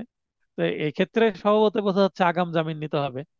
কারণ কি নাই, মামলায় তার নাম নাই বা সে গ্রেপ্তারও হয়নি। তো গ্রেপ্তার না হলে তো গ্রেপ্তার পূর্ব জামিনে নিতে হবে। তাহলে ঘটনা কি, জিজ্ঞাসিত বিষয় কি, সব প্রশ্নের মধ্যে আছে সিদ্ধান্ত। যেহেতু হত্যার অভিযোগ একটি জামিন অযোগ্য অপরাধ, হত্যার অভিযোগ 302 ধারার অপরাধ, ও মামলাটি তদন্ত পর্যায়ে আছে এবং এক্স এজাহার নামীয় আসামি না বা এজাহারভুক্ত আসামি না, এজাহার নামীয় বা এজাহারভুক্ত একই কথা। সেহেতু সিআরপিসি 498 ধারা বিধান মতে এক্ষেত্রে এক্স আগাম বা গ্রেপ্তার পূর্ব জামিনের জন্য মহামান্য হাইকোর্ট বিভাগে আবেদন করতে পারবে। কোথায় আবেদন করতে পারবে এটা জিজ্ঞাসা করেছিল, বলে দিলাম হাইকোর্টে আবেদন করতে পারবে। এই প্রশ্ন যদি ভাই ভাই করে তাহলে বলবেন হাইকোর্টে আবেদন করতে পারবে, এতটুকু উত্তর। এখানে আবার হেতু জানতে চাওয়া হয়েছে, জামিনে দরখাস্তের সমর্থনে যুক্তি বা হেতু সমূহ। তাহলে এফআইআর এ নাম নাই, বর্তমানে তদন্ত পর্যায়ে আছে, আসামি একজন বাংলাদেশের স্থায়ী নাগরিক, ঘটনার সাথে কোনোভাবে জড়িত নয়, তারপর শত্রুদের দ্বারা প্রভাবিত হয়ে পুলিশ তাকে গ্রেপ্তারের চেষ্টা করছে, তারপরে পরিবারের একমাত্র উপার্জনক্ষম ব্যক্তি, তার মানে এই লোকটি যদি হাজতে চলে যায়, একে যদি জামিন দেওয়া না হয়, তাহলে এর পরিবারের সদস্যরা না খেয়ে মারা যাবে। মানে তাদের পরিবারের অর্থনৈতিক অবস্থা খারাপ হয়ে যাবে, মানবেতর জীবনযাপন করবে। অনেক গরিব মানুষ, রিক্সা চালক বা অন্য কিছু, একমাত্র উপার্জনক্ষম ব্যক্তি, তার মানে আয়কারী একজন ব্যক্তি, এছাড়া পরিবারের কেউ আয় করে না, দিন আনে দিন খায়, এরকম পরিবার। সুতরাং মানবিক কারণে অত্র দরখাস্তকারী ব্যক্তি জামিনে মুক্তি পাওয়ার হকদার বটে, মানবিক কারণে। তো উপরে যা বিষয়গুলো দেখালাম, তো এখানে আমরা শুনানিকালে যেটা বলি সেটা এখানে উল্লেখ করেছে। এমত অবস্থায় বিজ্ঞ আদালত দরখাস্তকারী ব্যক্তিকে যে কোনো শর্তে জামিনে মুক্তি দিলে পলাতক হবে না, বরং নিয়মিত হাজিরা প্রদান করবে। এটা গ্রাউন্ডে পলাতক হবে না, নিয়মিত হাজিরা প্রদান করবে, এটাও একটা কারণ। এই কারণে অন্তত জামিন দেন বা যে কোনো কারণে জামিন দেন, জামিনে মুক্তি দেন। অত্র আসামির পক্ষে উপযুক্ত এবং স্থানীয় জামিনদার আছে, এটাও একটা গ্রাউন্ড যে উপযুক্ত এবং স্থানীয় জামিনদার আছে, লোকাল একজন গার্ডিয়ান আছে, এবং অন্যান্য হেতুসমূহ শুনানিকালে মৌখিকভাবে উপস্থাপিত হবে। তো এটা একটা বেল হিয়ারিং এরই একটা পার্ট, এটা দিয়ে দিলাম আজকে, এতটুকুই আলোচনা। আচ্ছা, এখানে আমি একটা প্রশ্ন করি আপনাদের সাথে, 10 মিনিট সময় আছে, যদি অনেক রাত হয়েছে, যারা ইন্টারেস্টেড তারা ক্লাসে থাকেন, ইন্টারেস্টেড না থাকলে আপনারা লিভ নিতে পারেন এবং পরে ভিডিও দেখে নিতে পারেন। এখানে আমার প্রশ্ন, যে এই যে এক্স, এ কি শুধুমাত্র হাইকোর্টে আগাম জামিনের প্রার্থনা করতে পারে, এ স্যারেন্ডার দিতে পারে না আদালতে? সে আদালতে স্যারেন্ডার দিতে পারে নাকি? এখানে বলছে এক্ষেত্রে এক্স জামিনের জন্য কোন আদালতে আবেদন করতে পারে। এখানে তো কিন্তু প্রশ্ন করা হয়নি কোন আদালত থেকে জামিন পেতে পারে। আগাম জামিন করলে হাইকোর্ট থেকে সে জামিন পাবে, ঠিক আছে, কিন্তু ম্যাজিস্ট্রেট কোর্টে স্যারেন্ডার দিলে সে নামঞ্জুর হতে পারে, হয়তো বা 1 মাস ভিতরে থাকলো, মিস কেসে জামিন হতে পারে। আবেদন করতে পারে কিনা ম্যাজিস্ট্রেট কোর্টে, আবেদন করতে পারে কিনা দায়রা আদালতে, সেটা এখানে আপনাদের জানতে চাচ্ছে। পারবে কি পারবে না, পারলে যুক্তি কি, না পারলে যুক্তি কি, কে উত্তর দিবেন বলেন?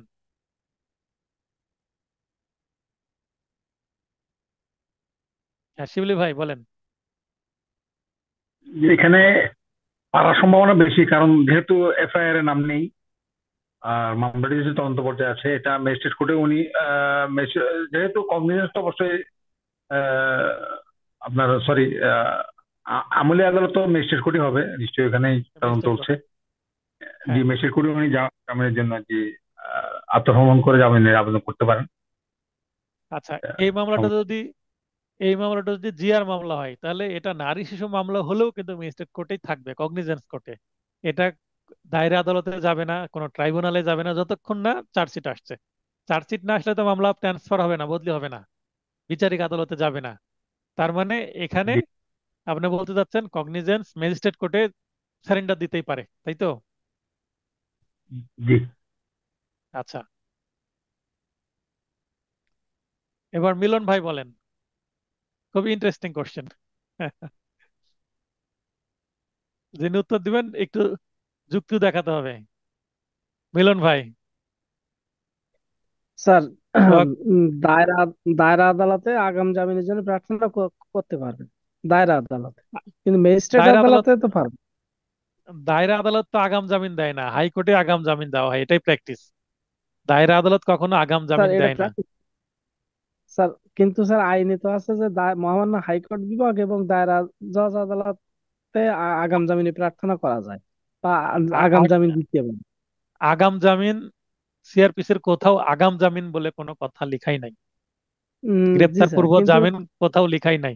498 বলা হচ্ছে, আমি একটা লাইন দিয়েছিলাম যে যে হুম, কোনো মামলায় জামিন দিতে পারেন যে কোনো হ্যাঁ, ব্যক্তিকে, এটা লেখা আছে। মানে অ্যাবসুলেট, মানে একটা আনলিমিটেড পাওয়ার দেওয়া হয়েছে জামিনের দায়রা আদালতের এবং হাইকোর্টের। তো এইটার একটা হ্যাঁ, এক্সটেন্ডেড ভার্সন হচ্ছে আগাম জামিন, যেটা প্র্যাকটিস হয়ে গেছে কেস ল থেকে আমরা জানতে পারি। এটা কেস ল ছাড়া আগাম জামিনের কোথাও বক্তব্য নাই। তো রিটেন প্রশ্ন কেন করছে, কেস ল থেকে প্রশ্ন আসছে এটা, এই কারণে তো রিটেনে এখানে কেস ল দেওয়াটা বাধ্যতামূলক হয়ে যাচ্ছে, কারণ এটা বিআর অ্যাক্টে নাই। বুঝতে পারলেন? জি জি জি। দায়রা আদালতে স্যার করা কিন্তু যাবে না। স্যার, বলেন।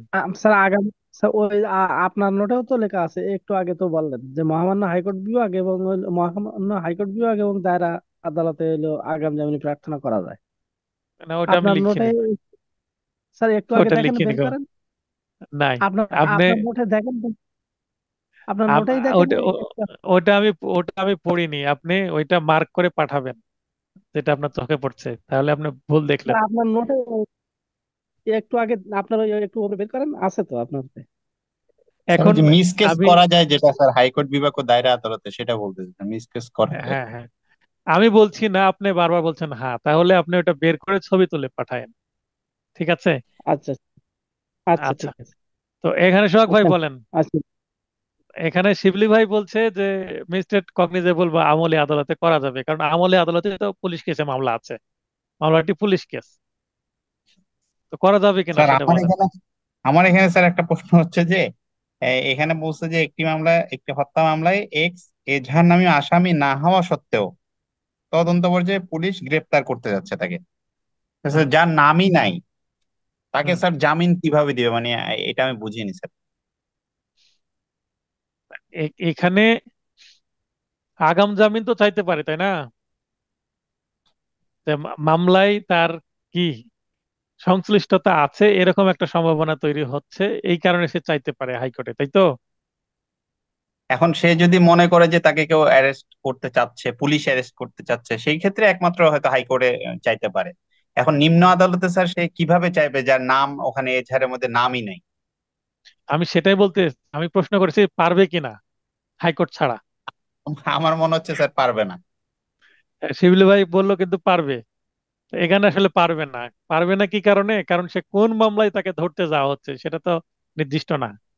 জি, তার নাম নাই ওখানে। সে কোন মামলায় সে সারেন্ডার দিবে, তাই না?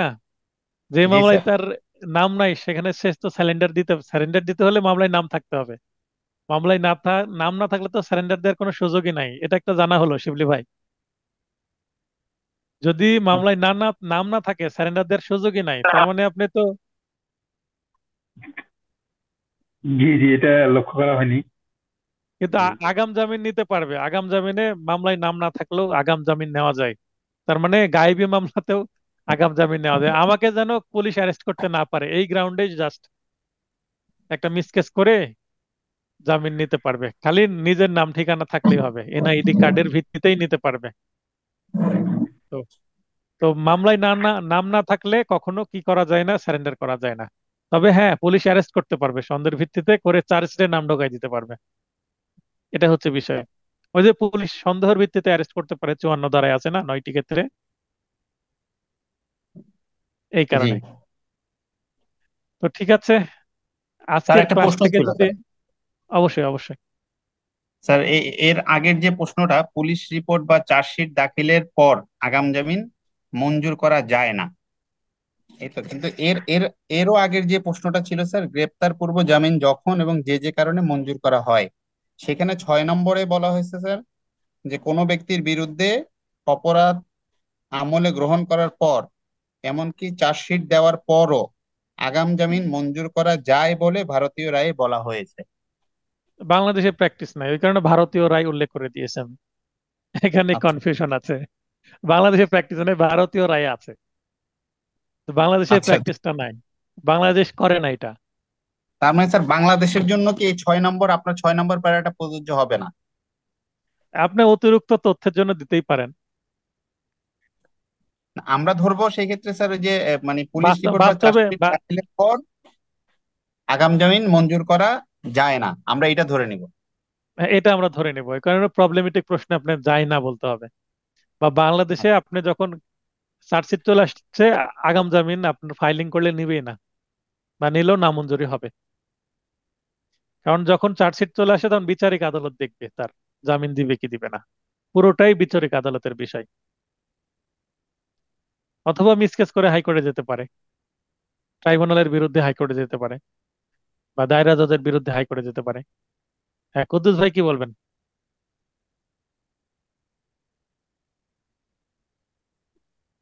কুদ্দুস ভাই। ওয়ালাইকুম সালাম। ওয়ালাইকুম আসসালাম, বলেন। জি, আমি যেটা বলতে চাইছিলাম স্যার, আয়সা পড়ছে, ওনাদের আলোচনার মধ্যে আয়সা পড়ছে। আচ্ছা, ধন্যবাদ। আর কেউ কোনো কিছু বলবেন? স্যার, একটু আগে জি একজন একজন ভাই বলছিল যে স্যার, ওই যে 498 ধারার যেটা এই জামিন মঞ্জুর করে, এখানে যেটা আছে কিন্তু 498 ধারায় উল্লেখিত হাইকোর্ট বিভাগ ও দায়রা আদালত যে কোনো ক্ষেত্রে যে কোনো ব্যক্তিকে জামিন মঞ্জুরের নির্দেশ দিতে পারেন, আর শব্দগুলো এটা মিসকেস। সংগ্রহের অর্থ। হ্যাঁ, জি এটা স্যার। মিস কেসের কথা বলা হচ্ছে। আর এই মিস কেসের একটা এক্সটেন্ডেড ভার্সন থেকে এই আগাম জামিনের উৎপত্তি হয়েছে, সেটা আমি বলেছি। জি জি আমি কোথাও বলিনি যে দায়রা জজ আগাম জামিন দিতে পারে, যেটা নিয়ে মিলন ভাই বলছিল আর কি। জি, তার মানে স্যার আমরা মানে হাইকোর্টে আগাম জামিনটা শুধুমাত্র হাইকোর্টে দেয়া যাবে, দায়রাতে ওনলি। আগাম জামিনটা। হ্যাঁ, হাইকোর্ট ছাড়া আগাম জামিন বা অ্যান্টিসিপেটরি বেল হয় না। সিনিয়রদেরকে ঠিক আছে। জিজ্ঞাসা করবেন, বলবে। এটা প্র্যাকটিস না, এটা প্র্যাকটিক্যাল বিষয়, এটা আইনের বিষয় না। মানে এটা কাস্টমে পরিণত হয়েছে। কেস ল থেকে ঠিক আছে। আমরা এগুলো বুঝতে লেখা পারবো। দেখি, বইয়ে বইয়ে লেখা দেখি যে দায়রা আদালত, এখানে লেখা দেখি, কিন্তু প্র্যাকটিক্যালি কখনো দেখি না। প্র্যাকটিক্যালি হাইকোর্ট থেকেই আগাম জামিনটা আনতে হয়, প্র্যাকটিক্যালি সেটাই দেখা যায়। সেটাই। তো ঠিক আছে, ভালো থাকবেন সবাই। আসসালামু নিয়মিত আলাইকুম। পরীক্ষা দেওয়ার নিয়মিত পরীক্ষা দেওয়ার চেষ্টা করেন। পড়াটা অন্তত ধরে রাখি। বলা যায় না যে এই মাসে যদি সার্কুলার দিয়ে দেয় ডিসেম্বরের শেষে পরীক্ষা হলেও হতে পারে।